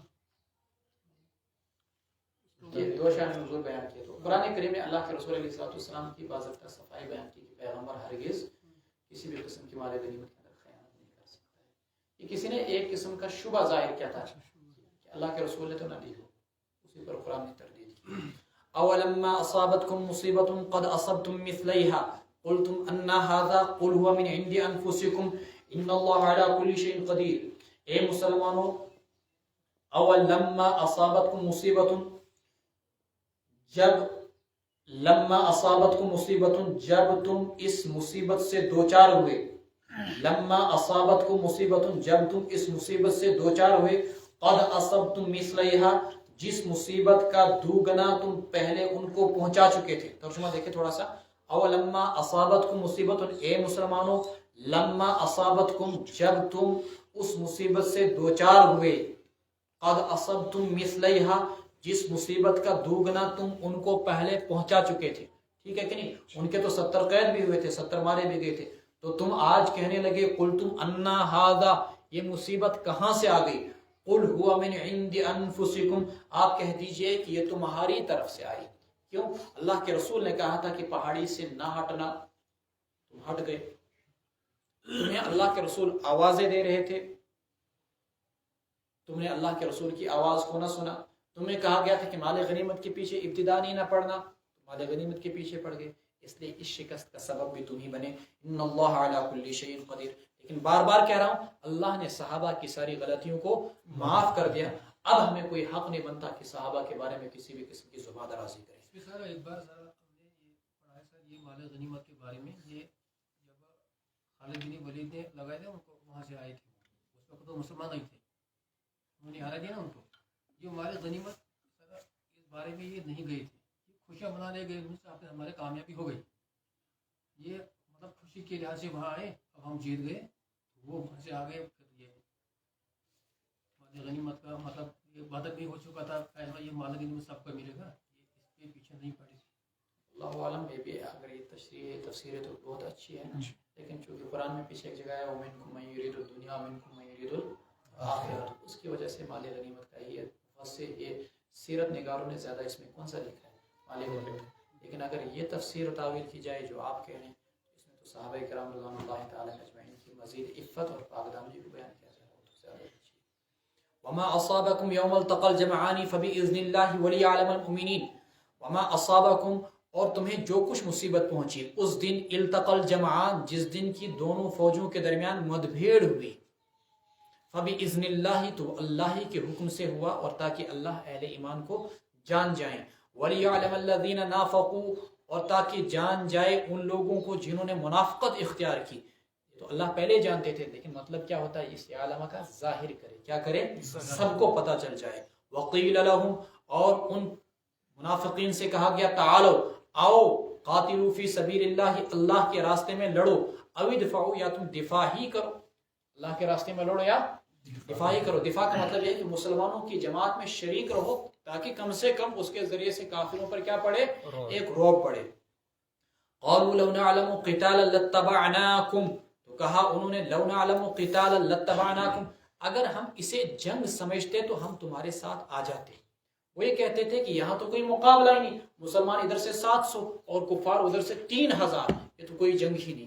لو نعلم قتالا لاتبعناکم, یہ تو خامخواہ اپنے آپ کو ہلاکت میں ڈالنا ہوا, منافقین کہہ رہے تھے. اللہ فرما رہے ہیں, ہم للکفر یومئذ اقرب منہم للایمان, اس دن وہ ایمان کے بنسبت کفر سے زیادہ قریب تھے. کیوں؟ یقولون بافواہہم ما لیس فی قلوبہم, اپنے منہ سے وہ باتیں کہہ رہے تھے جو ان کے دلوں میں نہیں تھی, اصل ان کی بزدلی تھی. واللہ اعلم بما یکتمون, اللہ خوب جان رہے ہیں جو کچھ وہ چھپایا کرتے تھے. الذین قالوا لاخوانہم وقعدوا لو اطاعونا ما قتلوا, جنہوں نے کہا اپنے بھائیوں کے متعلق, الذین قالوا, جنہوں نے کہا اپنے بھائیوں کے متعلق, وقعدوا, اور بیٹھے رہے, لو اطاعونا ما قتلوا, اگر وہ ہماری بات مان لیتے تو نہ مارے جاتے. یعنی جو صحابہ غزوہ احد کے اندر شہید ہوئے, ان کے متعلق انہوں نے یہ کہا اگر وہ ہمارے ساتھ رہتے تو نہ مارے جاتے. قل فادرؤوا عن انفسکم الموت, اللہ کہہ رہے ہیں اپنے آپ سے موت کو ٹلا کر دکھاؤ, ان کنتم صادقین, اگر تم سچے ہو. جس کے تقدیر میں, جس کے مقدر میں, جہاں پر جب موت لکھی ہوگی وہ ہر حال میں آ کر ہی رہے گی. ولا تحسبن الذين قتلوا في سبيل الله امواتا، تم کیا سوچ رہے ہو مر گئے تو کہیں بیچارے بد نصیب ہو گئے؟ نہیں، تم ہرگز خیال نہ کرنا ان لوگوں کو جنہیں اللہ کے راستے میں مارا جائے امواتا کہ وہ مردے ہیں، بل احیاء بلکہ وہ شہید ہیں، اللہ کے یہاں زندہ ہیں، یرزقون باضابطہ ان کو روزی دی جاتی ہے، فرحین بما آتاہم اللہ خوش و خرم ہیں اس روزی پر جو اللہ نے ان کو دی اپنے فضل سے، وَيَسْتَبْشِرُونَ بِالَّذِينَ لَمْ يَلْحَقُوا بِهِمْ اور خوشی منا رہے ہیں بِالَّذِينَ لَمْ يَلْحَقُوا بِهِمْ ان لوگوں کے متعلق جو ابھی ان کے ساتھ لاحق نہیں ہوئے ان کے پیچھے سے، کیا خوشخبری دے رہے ہیں ان کو کہ اللہ خوف علیہم انہیں کسی بھی قسم کا کوئی ڈر نہیں ہوگا، ولا هم يحزنون اور نہیں وہ رنجیدہ ہوں گے۔ وہ خوشی بھی کیا خوشی جس میں اپنے شریک نہ ہو، تو شہید ہو گئے لیکن وہ ان لوگوں کو بھی خوشخبری سناتے ہیں جو ابھی دنیا ہی کے اندر تھے اور ابھی شہید نہیں ہوئے تھے کہ یہاں آ جاؤ، یہاں اللہ کی نعمتیں ہی اللہ خوف علیہم، نہ کوئی ڈر ہوگا نہیں کوئی رنج ہوگا، یستبشرون وہ خوشیاں منا رہے ہوں گے اللہ تبارک و تعالیٰ کی نعمتوں پر اور اللہ کے فضل پر، وَأَنَّ اللَّهَ لَا يُضِيعُ أَجْرَ الْمُؤْمِنِينَ اور یہ کہ اللہ تبارک و تعالیٰ اہل ایمان کے اجر کو ضائع نہیں کرے گا۔ صدق اللہ العلی۔